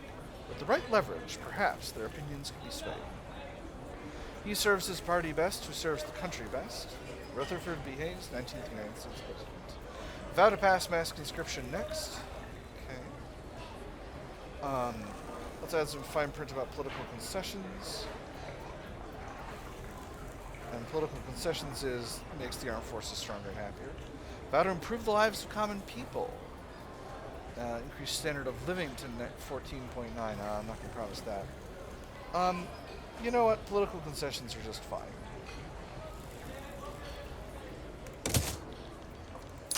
Now they're happy about it. And that reduces the Carlist movement's radicalism? Nope, they're still going to become militant. Alright, well, if we have to shoot at the Carlists, we'll shoot at the Carlists. It's fine. We've had a Carlist war before. We will have more again later. The Anti-Russia Association demands action. Declare a rivalry with Russia. Successfully acting on this proposal will gain our government significant goodwill with the lobby. And to those who would refuse and prefer preserving the status quo, there was no hesitation. His response sounded well rehearsed because it was. This was a proactive man who spent hours pacing his chambers and anticipating attacks to come. My reply would be that we should never have allowed them to become so close to us in the first place. Our friendship built upon deceit is nothing at all, and the goodwill gained from it. Loser. We'll look into this. If this is not in our interests, they become very angry. Okay, the Anti-Russian Association is just the trade unions. The trade unions are very happy. This isn't in our interests, frankly. It just isn't. Now Russia's damaging relations. You goobers! How absolute dare. Walls and wheat paste. Jose Maria Villota has organized a nationwide postering campaign on behalf of the Carlist movement. In some cities, there is scarcely a wall left unmarked by pro-state religion displays. Sunday, gathering for state religion.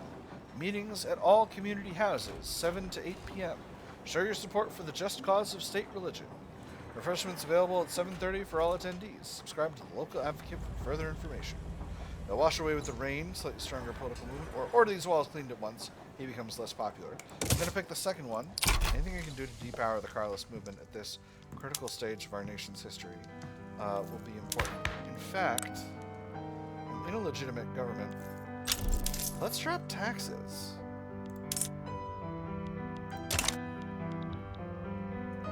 Actually, I can kind of finagle things. No, I'm not going to finagle things right now. I had an idea about finagling, but I'm going to leave the finagling for the moment. We're close to overtaking Great Britain at this point. If I build another massive fleet, I might be able to do it. Which would be pretty cool.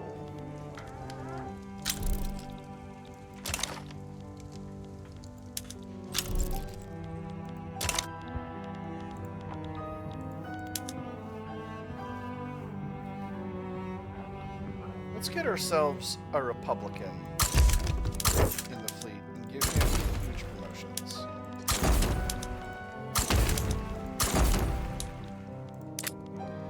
And then let's build up some more naval units.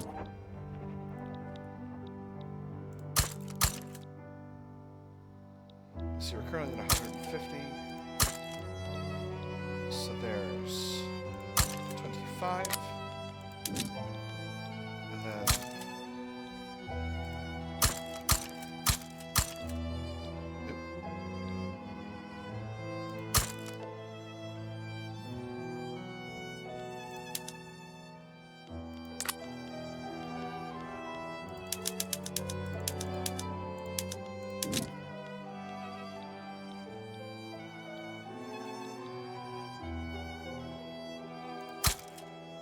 God. And I think this should hurtle us past Great Britain. And now that we're in lower taxes, we're in a righteous government, and that's going to make Presidential Republic move faster. Hopefully we'll be able to get there really fast before the Carlists decide to pop off a revolution. Wow, it is really, really late. I should probably call it an episode pretty soon. Yeah, I think I'm probably going to call it an episode pretty soon, and we'll see if we fight our third and final, wink wink nudge nudge, final aspirational Carlist war next episode.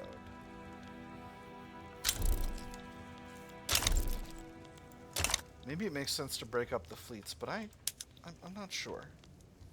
Not yet, at least. I took a risk taking on all this infantry, but I think it was worth it. That's the city of Guaviare. They're actually going down in turmoil, so that's good.